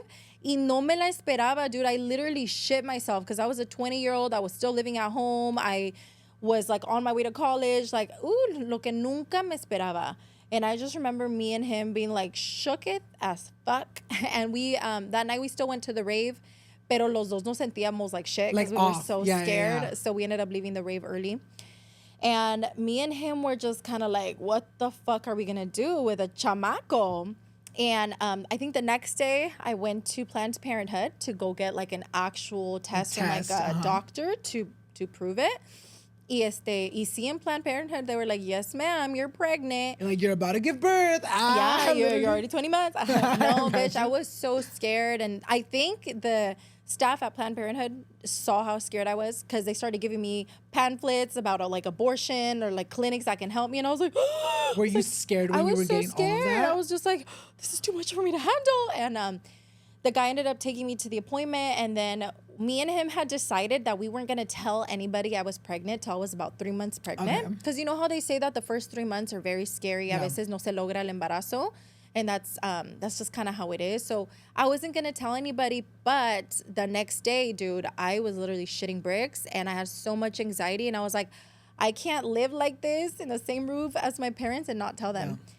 So I still remember we were having breakfast with my parents and I texted Travis's dad and I was like, hey, I need you to come to my mom's house because we're going to share the news today right now. He was like, are you sure what happened at 3 months? I was like, nope, right now. Now. Like, God is telling me right the fuck now. So he came and I still remember I was so scared to tell my parents, but I told him and I was like, you guys are going to be grandparents. And they were like, my parents, pobrecitos. Did they take it good? No los dejé ni acabar su desayuno, pobrecitos. No, they were just like, like, what the fuck? My dad did not want to look at me. My dad, no. I still remember my dad just put his head down and he was just like staring down at the plate, bien pinche enojado. Pobre Don Gui, I'm so sorry, papi. And my mom was just like, no, Yoatzi, like, esto no es una broma. Yeah. Like, Mom, I wish it was a prank. It's not a prank. My mom, like, I still remember their faces, and my dad didn't want to look at me. Like, you can just tell the disappointment. And I feel like I kind of blacked out because I don't remember their exact words. I just remember them being extremely mad at me. Disappointed and mad. Bien enojados. Were you already starting college at the time? I was already in college. Oh, shit. But how was that like for you? They just thought that my life was over, basically. Yeah. I didn't see it that way, but they kind of did in that moment. So my mom was like, you know what? Leave the house. Go leave and we don't want to talk to you right now. Like, they're really mad at me. So I left and I was like, okay, it is what it is. And then I had told my siblings too. My brother was really shook. My brother was like, what the fuck? He was the first person I told, actually. Okay. Besides Travis's dad, I told Louis first. And Louis just gave me, I wish I would have recorded these reactions, but they're stuck in here. He was just like, oh, like, you're fucking lying, bitch. And I was like, I'm not lying. You're going to be an uncle. Louis gave me a cute reaction. Oh, but my not your parents. My sister was fucking mad. My sister was like, you stupid bitch. My sister was so mad at me too. But understandably, I was 20-year-old that no tenía buen trabajo. Like, you know, it's not a good thing. And after that, I don't remember what I did the rest of the day. I like blacked out. But the best thing happened when I got home. No se me va a olvidar. When I got home, mis papás ya estaban dormidos. Yeah. But I went straight to my bedroom, and on my cama, mi mami me dejó una note. She left me a note. And I opened the note, and it basically said, like, mija, like, I'm sorry we didn't give you the reaction you wanted. It was just, like, a crazy announcement for us, as your parents. Like, nos dio poquito miedo, but we love you so much. We're always going to support you no matter what. We're going to support the baby, and we're really excited to meet the baby. Yeah. And just like, oh my God, that made my heart flutter. And I was like, I have my parents' support in this. Like, es todo lo que importa. Es todo lo que importa. It was the most amazing news of my life. And after that, they turned to, I mean, they've always been the best parents, pero como que se les quitó el enojo. Y ya todo estaba and they're bien. like, vamos a ser abuelos. Vamos a ser abuelos. Nos cuentas un poquito de que pues tus papás at the beginning almost felt like que ahí se iba a acabar tu vida. Did you ever, or you said you didn't feel that way, but how was it like, you know, being in college, you know, trying to figure out your career while being pregnant? Do you feel like se te dificultó poquito because you were pregnant? It got a little hard. I was in community college when I found out that I was pregnant. And then I graduated community college when I was like 5-6 months pregnant. No, like 4 months pregnant. I graduated community college. And my plan was to take a year off after I graduated community college and then apply for a 4-year or a university after that year off. Because I was like, I need a year to at least have my baby, take care of my baby. Yes. Yeah. And that's exactly what I did. Como que my pila went overdrive. And I was like, as much as I want to enjoy my pregnancy, I'm going to enjoy it, pero le tengo que seguir chingando. Like, I have to keep working. I have to keep going with school. Like, aquí no me voy a hacer pendeja, no me voy a hacer floja. Like, you know, I got to go on overdrive. Ponerse las pilas. And that's what I did. And as soon as Travis was born, my baby boy Travis, I took a year off to be with him. Y sí, luego I went to a 4-year university. I went to CSUMB. And it was really, really hard, not going to lie, having like a small baby, going to school, the long hours, and working. ¿Se quedaba tu bebé con tu mamá? Con mi mami. My mom is heaven sent. Mi mami siempre, desde el principio, me ayudó. And I feel like la familia de Travis's dad, they never really helped like that. They weren't that involved? No. They were involved when they wanted to, but when it came to like taking care of Travis, that was non-existent. It was more like your mom. It was my mom. Yeah. My mom 100%, my mom and dad 100% took the abuelito role super serious, and they're what got me to go finish forward. And everything, yeah. Because without my parents, I wouldn't have been able to do it. But I continued going to school and graduate, and you guys, it was really fucking hard because I was taking over 12 units, taking care of my baby, haciendo la tarea y trabajando, but I was able to do it. And that's how before was your social pregnancy media. overall? Do you feel like you had a smooth pregnancy or like le batallaste? Did you have any complications? Health-wise, it was a very smooth pregnancy. Okay. I did have some stuff going on in there that I don't really want to get into, but they were due to Travis's dad just giving me a difficult pregnancy. There was like infidelity and stuff like that while I was pregnant, but that's kind of what made it a difficult pregnancy. Yeah. You give birth, you know, and your life changes completely. Quiero platicar un poquito eso. ¿Cómo te cambió a ti la vida when you became, you know, a first-time mom? Was it hard for you to adapt to your new responsibilities? Cuéntanos de eso y cómo fue eso para ti. I feel like how I had talked to you earlier, I feel like I was always meant to be a mom. Yeah. Like, I feel like that was, you know how we all have like a purpose in life? I feel like Diosito put me on this earth to be a mom. And I learned that at a very young age with my siblings, los cuidaba. And I always had that motherly instinct. Like, it always just kicked in for me. So when I was pregnant, I wasn't scared. I know it was going to be a big responsibility, but I was like, I got this. Like, yeah. I know what I'm doing. Even though I don't know what I'm doing, but it came so natural for me. Like, the most natural thing for me, breastfeeding. It was difficult. I'm not going to lie and say it wasn't. It was very difficult, but I feel like I got it. It came easy to me, but it was still difficult just to juggle everything that I was doing in my life. But when it came to like mothering, it was Experta la Yoatzi. experta. Luckily, because I know a lot of girls a veces como que no. Yeah. Pero si no es tu cosa, no es tu cosa. But thankfully, it kicked in for me into overdrive and I just turned into a full-time mommy. 6 years later, después de tu primer embarazo, obviamente, dejas al papá de Travis, te vuelves a enamorar. Cuéntanos de eso. How did you find out you were pregnant the second time around? ¿A quién le dijiste y cómo reaccionaron todos alrededor tuyo? The way that I found out I was pregnant was, I've shared this story before. It's actually really funny.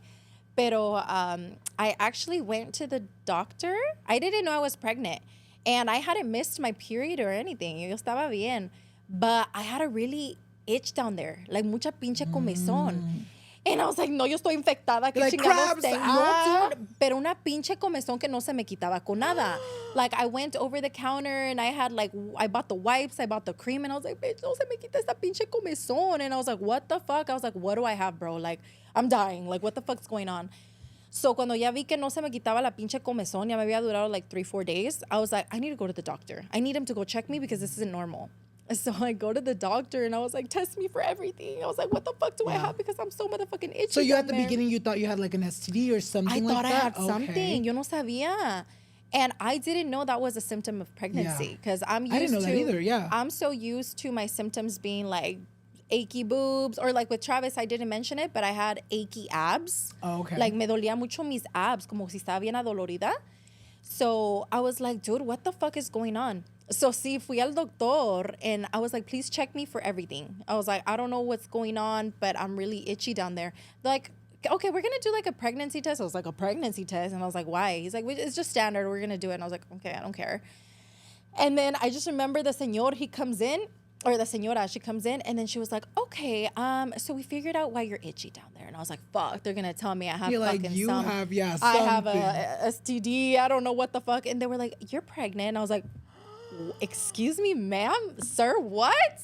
And they were like, you're pregnant? And I was like, no, like, are you sure? And she's like, yeah, we're sure. And I was like, how sure? Like, how accurate are you? Like, I was literally flipping the fuck out. And she was like, our tests are like over 90% accurate. Like, we ran it like 3 times. You're pregnant. And I was like, oh my God, dude, I literally shit myself. Was that something you were like wanting to have at that moment, or like it just didn't cross my mind? Yeah. It was the last thing on my mind. I thought I was going in for like, estoy infectada.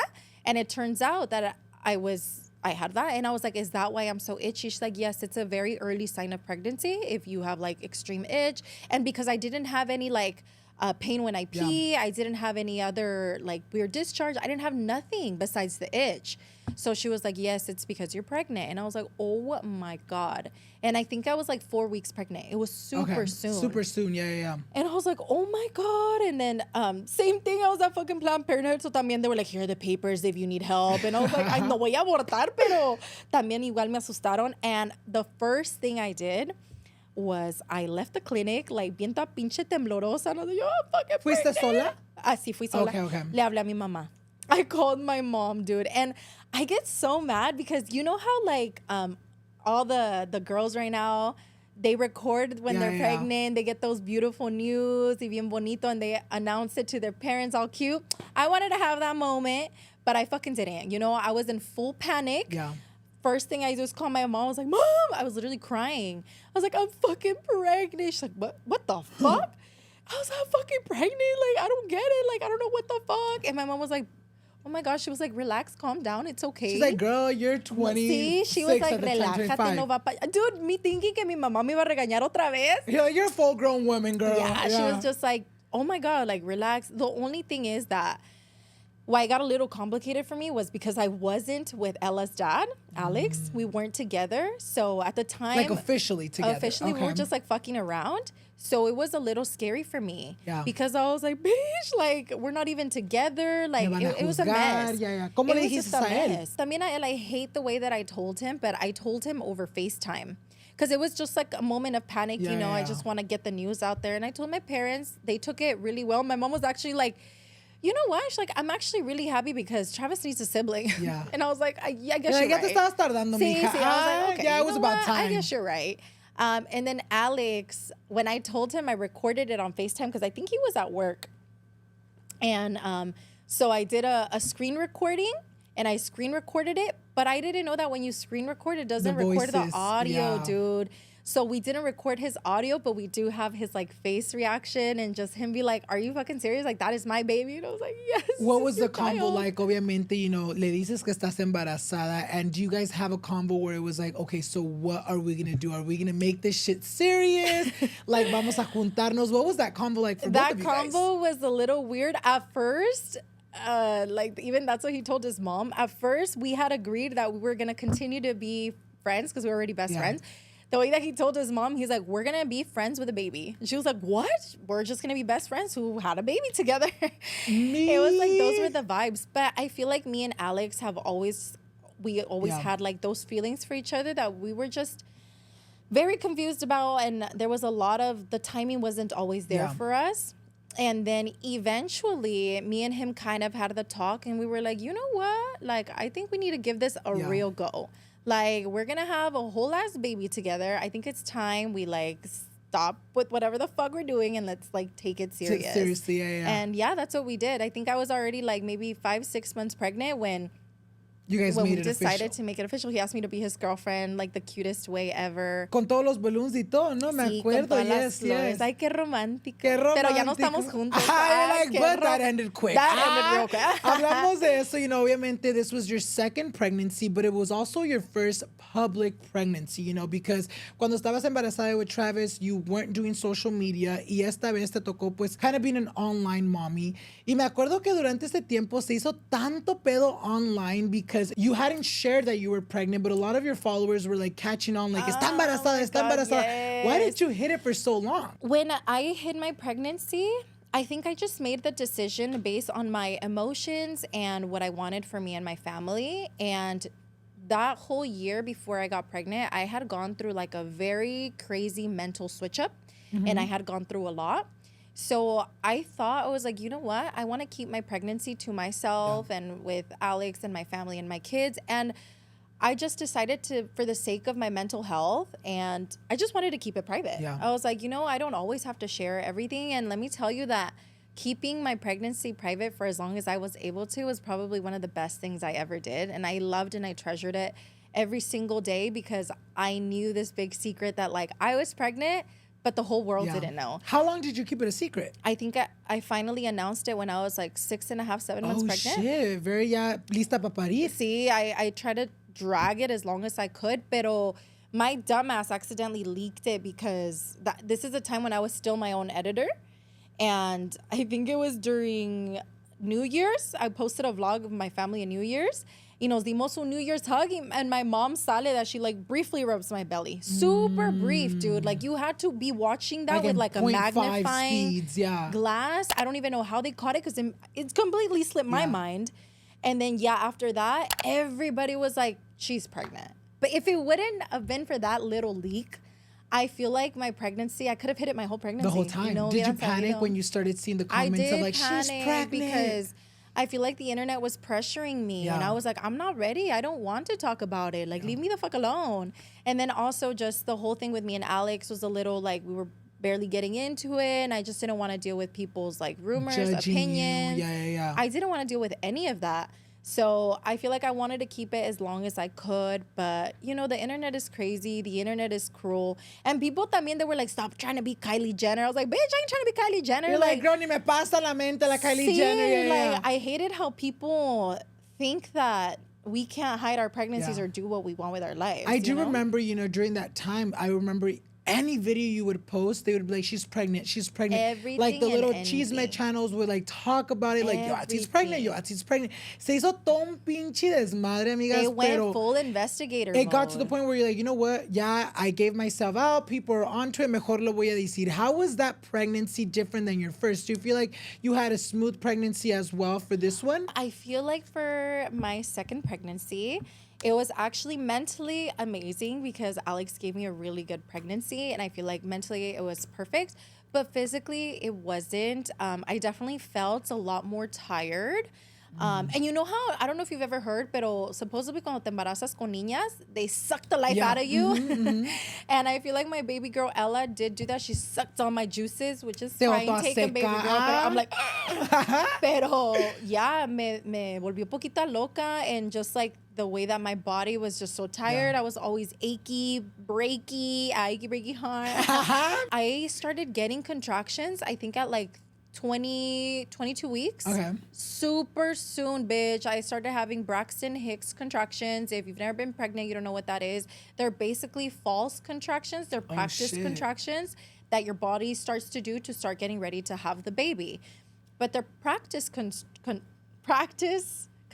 They're not real, but it still feels like the push of a contraction. Bitch, I can't talk.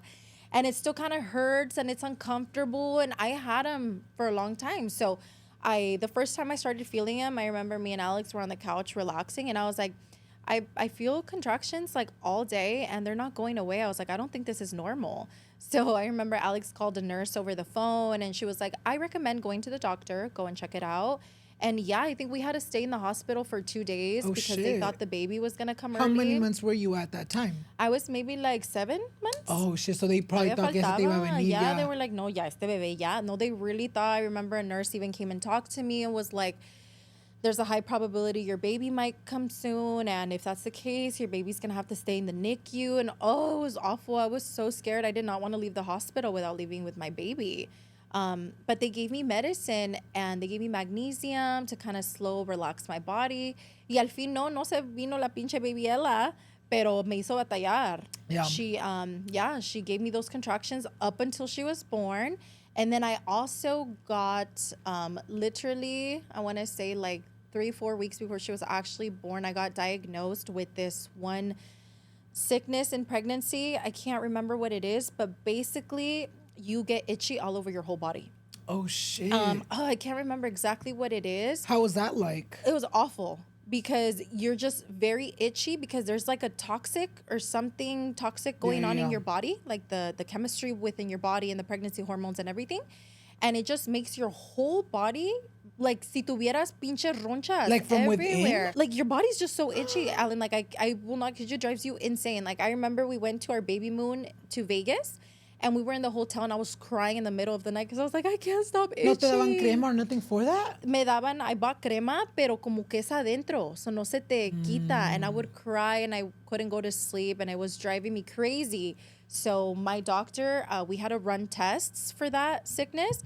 And when they confirmed me that I did have that, they were like, okay, you have to be induced. You have to have your baby because si no te sacas al bebé when you have that, your baby could die in your womb. It gets really, really dangerous. So it was like serious. Like it wasn't just something that you could hold on to. No, and it's scary because that sickness is hard to figure it out. It has to do with your levels. I can't remember exactly levels of what in your bloodstream. Yeah. And the test results take like, I think up to 2 weeks to come back. But si tienes eso, that baby needs to come out ASAP. Now, yeah. So like those 2 weeks can be very crucial. They were crucial, and I had so much anxiety, but thankfully, when they induced me, I was already 37 weeks and like 4 days. Yeah. So they were like, okay, this is almost full term. We can do it. And they induced me. I had my baby girl. She was healthy. She did have a very minor breathing problems. They did take her to the NICU for a few hours just to check her breathing, make sure it regulated. Yeah. She was low on oxygen, but they were able to regulate baby girl, and after that, she's been thriving. That's good. You know, nos cuentas de que you become a mother of two. Algo que suele pasar mucho that I feel like isn't talked about as often is postpartum depression. Was that something que tú sufriste con with any of your pregnancies? So I did not have it with Travis, but I got it really, really bad with Ella. And I think it's because I was already suffering through some depression because of stuff from the past. And during my pregnancy, I felt amazing. Like, se me fue toda la pinche depresión. Yeah. Yo bien pinche contenta, even though it was a hard pregnancy. But mentally, I was like, woo, thriving. Yeah.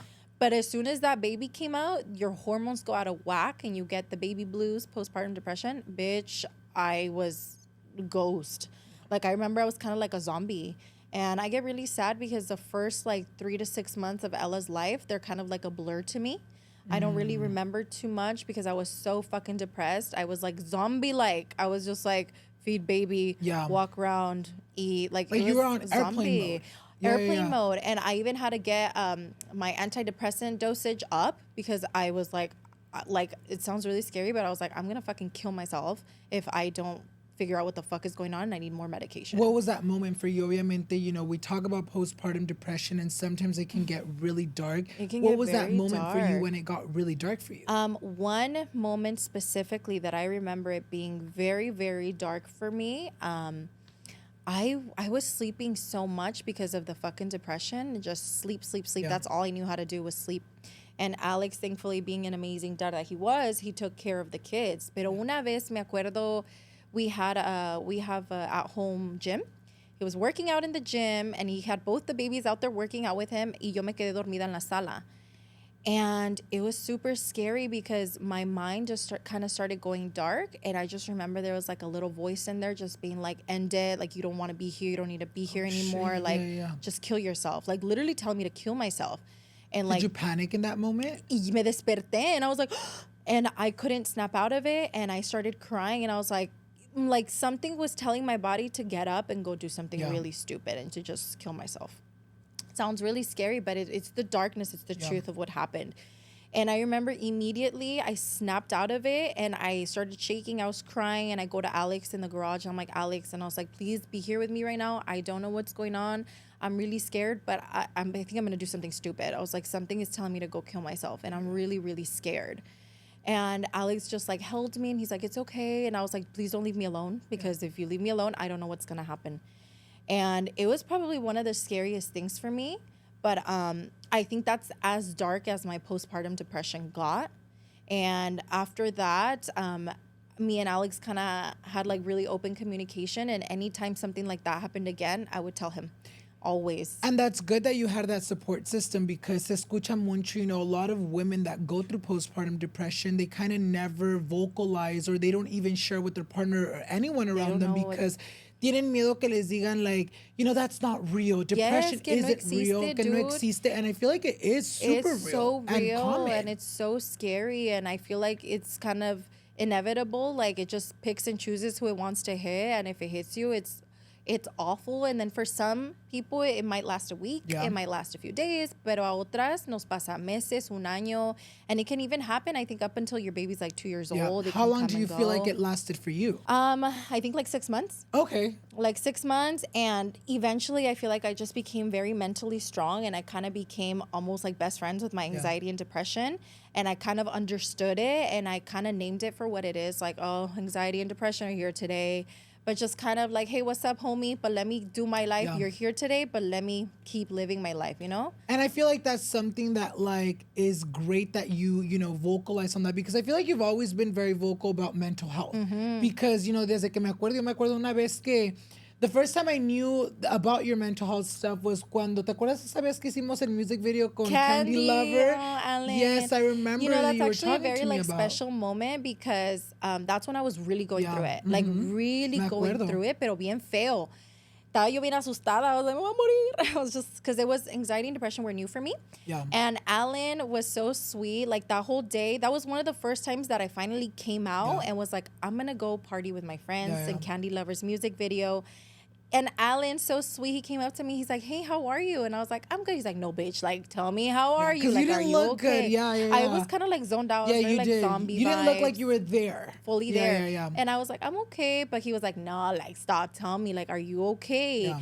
And I opened up and I kind of told him, like, I'm going through it, but, like, I'm okay. And he me preguntó questions, which made me feel like you cared. Yeah. Because I feel like a lot of people were like, all right, you're cool. All right, bye. See you later. Like, bye. Gotta go. But no, he kept trying to, like, get it out of me. Like, are you okay? Like, is it really working for you? Like, ¿qué ocupas? Like, you know, I was like, wait, he actually cares. Like, he cares. Porque me acuerdo que te vi ese día, and I was like, oh my God, like, she's here, but it doesn't feel like she's here. Y pues, obviamente, yo he convivido contigo muchas veces, and I was like, this is not, like, you know, normal Yoatzi behavior. Me acuerdo que me acerqué a ti. I think everyone, I don't even think you were drinking at the time. I wasn't drinking. I remember I went up to you because I was like, oh, are you not drinking? You're like, no, I'm on antidepressants. Me acuerdo que me comentaste. And I'm glad that, like, you've always been an advocate for mental health, like not just in person, but online, because I know you talk about it very often. You know, hablamos de tu pregnancy and about your postpartum. What's a piece of advice you can give to those mommies at home watching that maybe are going through a dark time y se sienten como que there's not a light at the end of the tunnel? Ay, mis mamacitas chulas. I promise you that they get better. I know it seems like it's the end of the world, and sometimes you can't see the end of that really dark tunnel, but it's todo su tiempo, and you have to be gentle with yourself. Like, if you're having a bad day, it's okay to have a bad day. Like, it really, really is. Like, even me, I still have those days, and I kind of stop being hard on myself. I'm like, today is just the day that I'm gonna not do anything. I'm depressed, and that's okay. No va a pasar nada. Thankfully, I can work from home, and I can put pause on all my work, but I'm just going to take it easy on myself. Y si tienes que trabajar porque le tenemos que chingar, you know, chingale, échate tu cafecito and be like, you know what, after my shift, I'm going to relax and do something that I enjoy for myself. But I really think that the best thing for you is to have a support system. And sometimes when you don't have family members that can be there to support you, look for friends that can support you. There's so many things, resources online. Maybe we can talk about some of those resources. We can put some online, but I know there's some really good apps. I know I've talked about BetterHelp. They actually have like, it's on that. No, but BetterHelp has therapists on there. There's also an app that I use called Brightside, and they have therapists there as well. I also have my doctor on Brightside, and they give me my medications on there. Or if you just want to talk to somebody, they have therapists, but there is help everywhere. So don't give up, and just literally fight for yourself every single day and show up for yourself, because we love you, and there's people out there that care for you very, very much. Nos platicas un poquito, you know, about you feeling like you're so disliked, you know, online and just growing up. And I feel like a lot of the hate you would get when you first became, you know, like a mommy YouTuber, era mucho de que te criticaban the way you kind of parented. Cuéntanos un poquito de eso. Did that ever affect the way you kind of showed online, the way you would parent? Because you're like, fuck, si hago esto, si digo esto, la gente me va a criticar. I feel like as moms, we always have that target. Like, gente siempre nos va a decir cómo cuidar a nuestros niños. And I feel like our kids always have to be like, I used to think that our kids always had to be perfect, that my house always had to be clean, and that I had to do this and this and that. And I was like, you know what? And I was like, no, it does not always have to be that way. A veces, I'm sorry, pero ella va a tener mocos de vez en cuando. She's going to be a mocosa. She's not always going to have her hair done. If Travis wants to dress up super crazy today, let him, you know? As I feel like I don't care for people's opinions anymore, as long as I know that my kids are happy, my kids are happy, and my home is a happy home. That's like all I care about. Before, I used to be so anal about my house being like super fucking clean. If I'm gonna film, this better be super fucking perfect in the back. To this day, I still kind of am sometimes. Like, I'll be like, oh, that looks like fucking shit, let me fix it up a little bit. But I'm just like, that's just the reality of being a mom and being a mom. And our houses are not perfect. Just because I'm an influencer, I'm not going to fake it and say that my house is super clean and super perfect, because it's not. It's just like what it is. My home is a happy home, and I feel like it shows it's a happy home because there's full of a fucking cochinero and toys everywhere.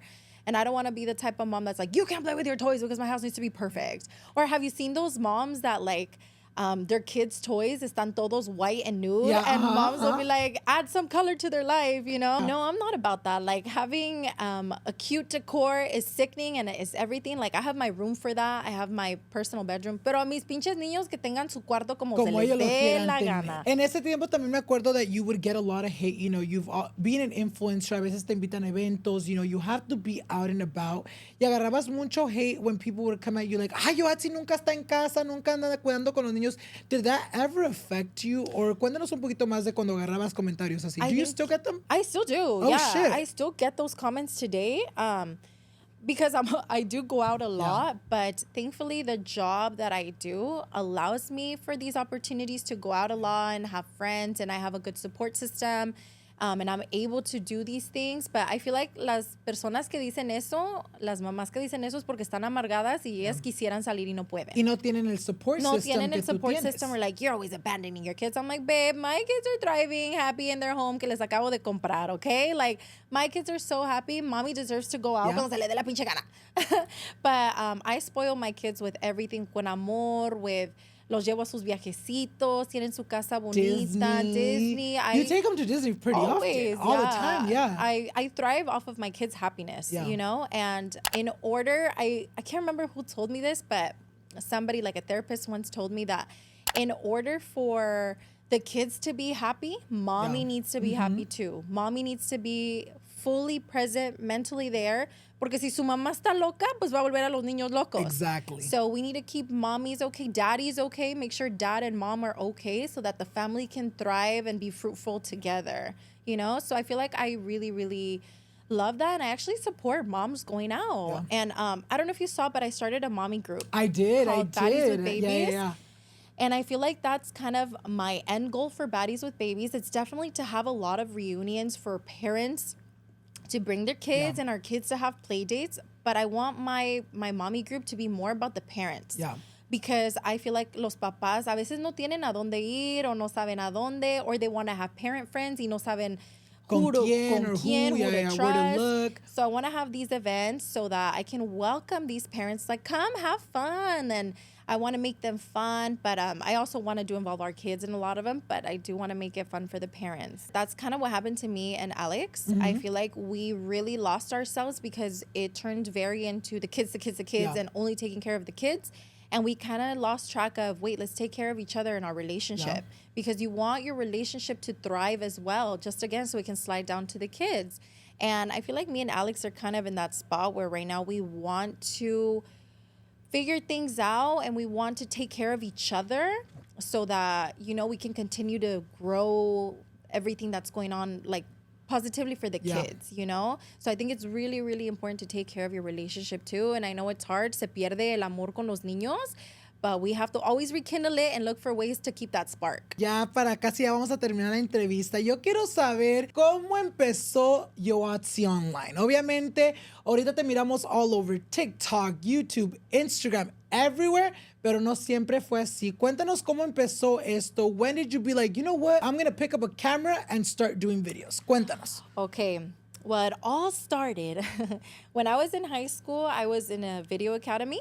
So I was already doing video production. Okay. I was all behind the scenes. I was on the camera. I was part of my high school's news team. Yeah, so hacíamos noticias en la mañana. Y yo ahí, the anchor, I was like, welcome, Cats News. Like, I was already in front of the camera. I loved the camera. I was kind of natural at a camera.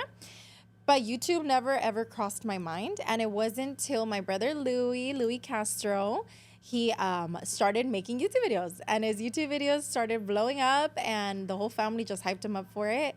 And it started doing really, really well. And then eventually he was like, you're going to be in my videos. Casi no me dio opciones. He was just like, you're going to be in my videos. Y yo siguiéndole la corriente. I didn't think anything. And I was like, yeah, whatever, I don't give a fuck. I was like, I will be in your videos, whatever you want. Y sí le seguí la corriente. And then people really liked our sibling duo. Yeah. Y nos querían mucho juntos. So eventually they were like, hey, you need to start your own YouTube channel. And I was like, fuck that. Like, no. But eventually Louis convinced me. He was like, no, you have to. Like, try it out. Yeah. Y sí empecé poquito a poquito. But then Louis convinced me to make it my full-time job. He was like, you know what? No estás ganando nada de dinero ahorita where you're working at Applebee's. Yeah. I'm tired of seeing you struggle with your baby, Travis. You need to provide a better life for him. And I know YouTube and social media can help you out with that. And it was a very scary moment for me and for my parents because Louis had a whole talk with us and was like, parents, I need you guys to support Yoatzi because she needs to quit her job and she needs to do YouTube full-time. It was very, very scary for me. And at the time, I was more beauty-based. I just did makeup and casi no grababa. Like, lifestyle was just like beauty. Vlogs, nothing. It was just makeup tutorials. Makeup tutorials y maquillaje, because that's where it was at back in the day in, like, 2017, 18 when I started. And then, he convinced me, and I was like, fuck, you know what? Fine. I'm going to give it a go. Y sí, gracias a Diosito and gracias to Louis for giving me that big push. It took off and people really enjoyed my content on social media. Les gustaban mis mensadas. And me and Louis would always do videos together. If you guys want to laugh, go watch our videos. They're fucking hilarious. And yeah, that's how it took off for me. You know, cuando empiezas tú a hacer las redes sociales, Louis ya tenía obviamente his following, you know, here he started making money and making this his full-time job. What was that moment for you where you were like, you know what? Like, I'm actually making good money. I can fucking make this my full-time job. It's actually working out. Did you have like your first big paycheck, your first big sponsorship? Cuéntanos eso. I think I slowly started getting money coming in. And I think the most that I had made off of YouTube was like $2,500. Que ahorita it might not seem like a lot, but I was working at Applebee's, barely getting any hours, and I hated my job. I hated my life. Y no ganaba ni $2,000 al mes on Applebee's. I'm working like full shifts. I would make like $1,500 a month if I was lucky because they wouldn't really tip. So I was like, you know what? Do YouTube videos for fun. I make $2,500 a month. I'm already doing way better off than Applebee's. Like, de aquí soy. De aquí. So I was like, okay, you know what? Fine. And then I remember I slowly started getting little sponsorships. Like, I'll pay you $3,000 to show off this little box haul. And I was like, okay. And then I remember I did a really big sponsorship with a makeup brand. And it was my first huge paycheck. And I was like, oh my God, I'm staying here. And I was like, aquí me quedé. Did you ever get a lot of hate from people like saying like, oh, we like Louis better, or kind of comparing you guys to each other? Always comparing. I think it was always that, like people saying that I copied my brother. But I feel like me and Louis have talked about this so much that when you don't have that very close dynamic with your sibling, se te hace raro. But me and Louis, we've always been really, really close. We've had our ups and downs, but we've been close. So we kind of have a very similar personality. We're very, very similar. Even to this day, dude, I posted a picture yesterday on my Snapchat and people were like, oh my God, I thought it was Louis with a wig. I get shook because there's also a lot of people que don't know that me and Louis are siblings. A lot of people think that we're friends. That we just like started our podcast as friends. And like, we're siblings, unfortunately. So what do you think are like the pros and cons of being an influencer? The pros of being an influencer, it is fun. You love your job. You love doing what you do. And it doesn't really seem like a job. And you have so much freedom to do what you want with your content, what you want to shoot. And it's great. And there's a lot of perks that come with it. But one of the big disadvantages is that you have all eyes on you 24/7.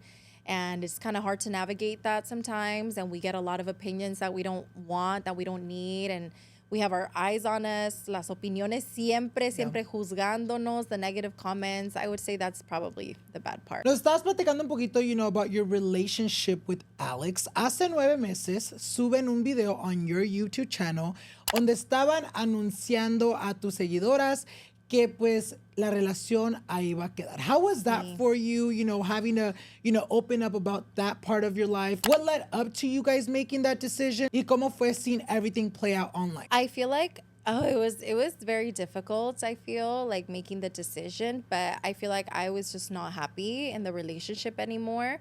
And like I had previously mentioned, we kind of lost ourselves with the kids and it all became about the kids and it stopped becoming about us. Yeah. And we kind of stopped taking care of ourselves and the relationship. And I feel like that really hurt me. And I wasn't being a good partner and it wasn't what I wanted it to be anymore. So I feel like I decided that it was time for us to kind of just part ways. And it was like a mutual decision. We were both like, okay, it's obviously not working. Let's figure out what the fuck is going on, but let's call it quits. And the reason why I decided to put it on the internet was just because I feel that people were going to see the disconnect eventually, or people were going to put it together. And from past experiences, I was like, I'd rather put it on the internet than have somebody else do the investigation and then they try to put it out themselves. And I do say that the video that we put out was a little rushed. It wasn't very well planned, executed. So there was a lot of misinterpretation and people just, you know, giving their opinions, taking things how they wanted. So if I could go back, I definitely would have taken my time with the video, taken my time with how we executed that video and kind of made it better. But I mean, it can't always be as good because it is a breakup video. Like it is what it was. And pues ya pasó. But, you know, I feel like me and Alex right now, we're at a good spot where we've been co-parenting ya por todo este tiempo. How's that like? It's really good because we don't have the the pressure of like, we're boyfriend and girlfriend. Yeah. We need to make sure everything's perfect, and we need to make sure everything's perfect online. And we have had some crazy arguments online too that I'm sure people have seen. So that is kind of crazy too. Just like, this is what comes with being in the public, you know. A veces cosas que we don't even want to come out salen. Yeah. A veces when we're on live se nos salen cosas, little fights that people swear like it doesn't happen to them. Like, estas cosas le pasan a everybody in their everyday lives, but because we're online, la gente nos ve y nos critica. But me and Alex are in a good spot right now. We're trying to figure out our relationship. We're trying to figure out just the best way to co-parent and do things the right way for our kids, our family. And I think that's what's like really important right now. We're just going with the flow right now. Yeah. Like, we don't want to put any the pressure of like having a title or a crazy, I guess, commitment to it right now. It's just kind of like, look, we're going with the flow. It is what it is. And it's good. We're like in a good spot right now. And I really like the spot that we're at. Nos comentas un poquito, you know, that you felt like your initial video, your breakup video was super rushed. You know, you ended up getting a lot of backlash cuando subiste ese video. Did that affect you during that time? It did, because it was already like, we were already going through like a hard time behind doors. And then just like getting the public opinion, I was like, great, something else to add to this stressful moment that we don't need. So that's why I think I've learned that sometimes it is better to keep things private, personal, because you don't get the unwanted opinion from people. So I don't know if I'll like, if I do get my relationship sorted out with Alex, if I'll ever like announce it or not, or same thing if I ever were to get pregnant. I feel like I would kind of keep those things to myself for as long as I could. I would hold on to them as long as I could, because it's just what's better for my sanity, you know? Sometimes cuando pones algo out on the internet, exactly, once you have everyone making opinions about it, like, hasta tú te pierdes en la manera de que, wait, that's not what I mean. And like, you no start me to sé go crazy. expresar. Like, because only you both know what has gone on in the BTS. Only you both know qué es lo que han, you know, what you failed on, what he's failed on. So I feel like it's good that it's like, you know what, mientras que nosotros sepamos what's going on, es todo lo That's que what importa. La matters. gente no le debe importar porque la gente va a vivir su vida y no te dan a ti. You don't opinionate on other people's lives, so why should they opinionate about you? Ya para terminar esta entrevista, amigas, quiero tomar un poquito de tiempo para platicar del último tema. Quiero platicar de Pretty Not Smart, que es tu podcast que tienes con tu hermano and co-host Louis Castro. Cuéntanos un poquito de eso. ¿Cómo surgió la idea? What made you guys be like, you know what, we should do a podcast? Cuéntanos todo. I feel like Pretty Not Smart, you guys, was in the making for so long. Let me tell you that we first started talking about the podcast before I was pregnant with Ella. Oh, shit. Dude, okay. it was a long time in the making, but it kept getting pushed back because life happened, and then me embaracé con Ella, and then I had to give birth, I had to take care of the baby. So it took a long time to finally, you know, start it. And I feel like what really started the kickoff for me and Louis to just go was the title. We couldn't come up with a title for our podcast, and I feel like that was really holding us back. Yeah. Because me and Louis really wanted to have the perfect title. And we had a bunch of titles lined up. What was like a title that didn't make it? One of them was the Castro Sisters. But it didn't make sense to move forward with the Castro Sisters because it would only be me and Louis, and Andrea wasn't there. And everybody knew you all three as the Castro Sisters. So it didn't sit right with us because we're like, no, the Castro Sisters is all three of us. It doesn't sit right to just be me and Louis. I think we had another one like CHISME and Tea or quién sabe qué. We had a few ones, but they weren't giving that like, aha, that's like the it one. It didn't make sense for y'all. Like branding y todo. We wanted it to be something that was very, very unique to me and Louis. And then Louis would often say like, this was mensadas. We would have conversations, and he made a dumb comment. He would be like, sorry, I'm pretty.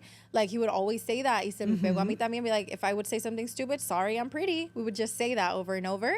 And at some point, we were actually going to name the podcast Sorry, I'm Pretty. That was going to be like the not name. Pretty, Not Pretty, Not Smart. It's Sorry, I'm Pretty. And we were like, wait, I think that's a good one. And then we started talking, and we're like, wait, let's switch things up. And we're like, oh my God, what about Pretty Not Smart?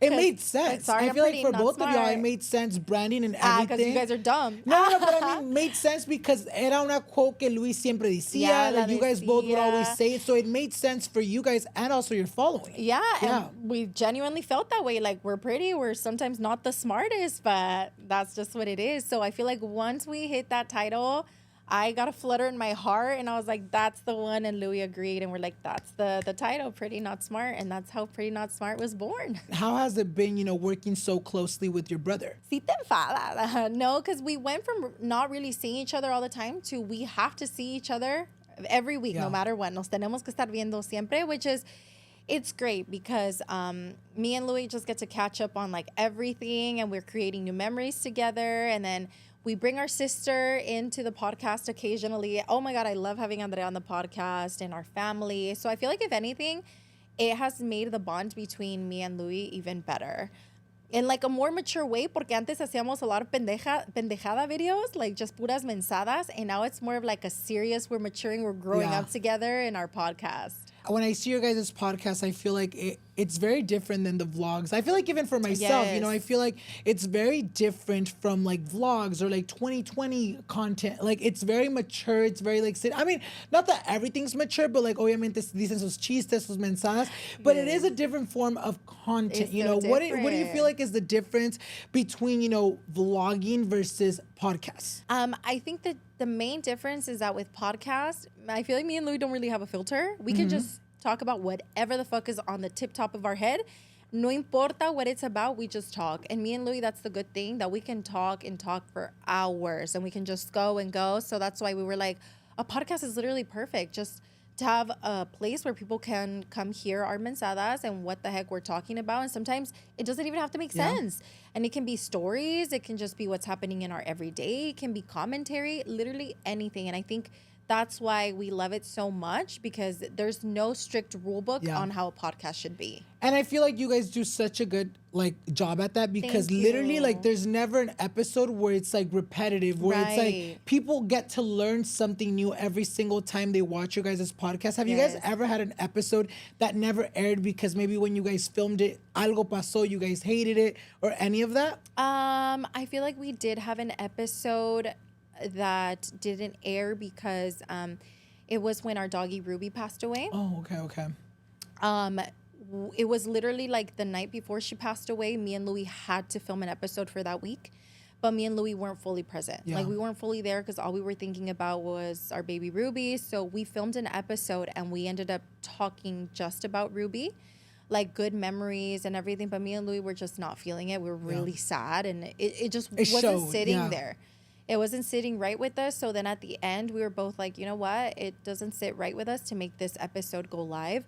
So that was the only time one of our episodes did not go live, and we missed a week. The only time we missed a week. Is that hard to like miss a week? It was really hard because we were on a streak. We were on a really good streak of not missing, but it was for good reason. We're like, it's because of our baby girl Ruby passed away, and we just wanted the time to be with the family and feel the emotions of grief and all of that. So that was the only time we missed. Y sé que tus seguidores allá en casita pudieron comprender de lo que estaba pasando. They understood everything. Si ustedes no han ido a escuchar Pretty Not Smart, vayan después de esto, amigas. They are available on YouTube and every other platform donde puedan ustedes escuchar su podcast. Después de eso, váyanse para allá para que sigan agarrando el chisme. Ya para terminar esto, ¿en dónde te miras tú en los próximos 5 años? Ay, los próximos 5 años.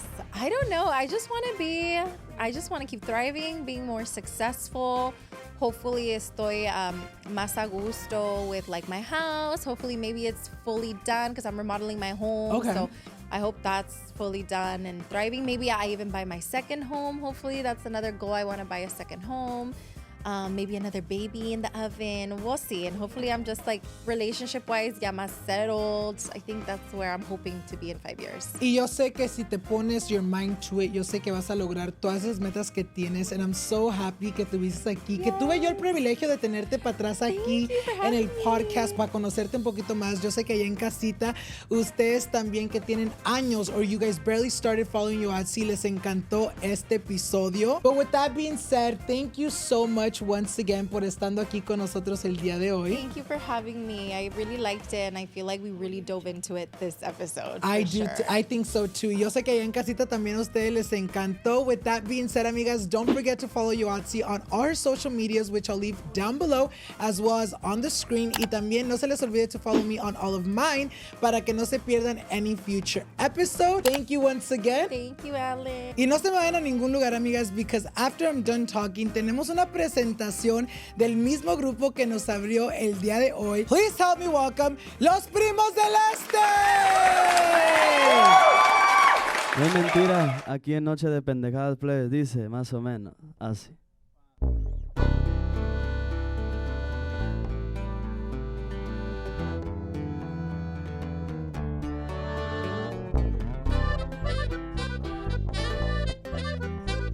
Ay, chiquita.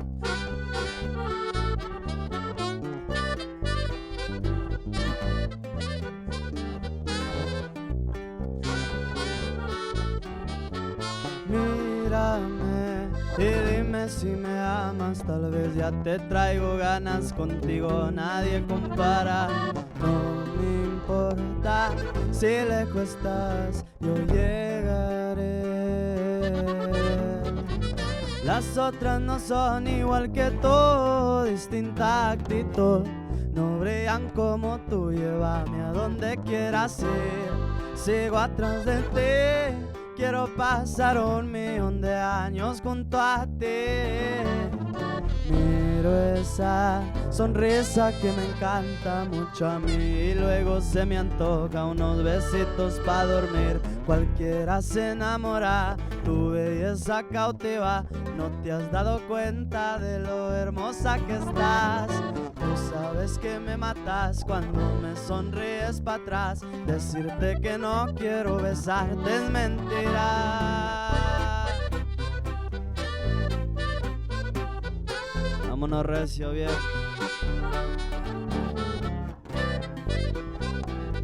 Los Primos del Este.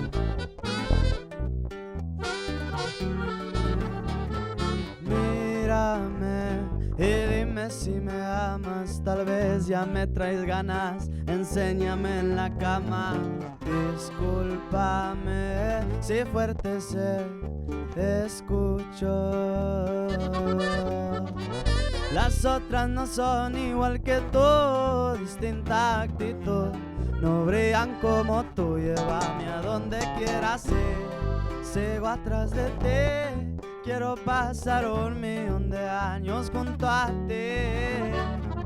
Miro esa sonrisa que me encanta mucho a mí y luego se me antoja unos besitos pa' dormir. Cualquiera se enamora, tu belleza cautiva.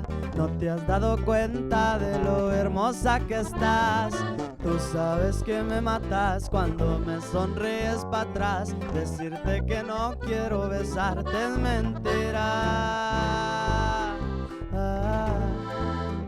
Mentira, mentira, mentira, mentira. No es mentira, no es mentira.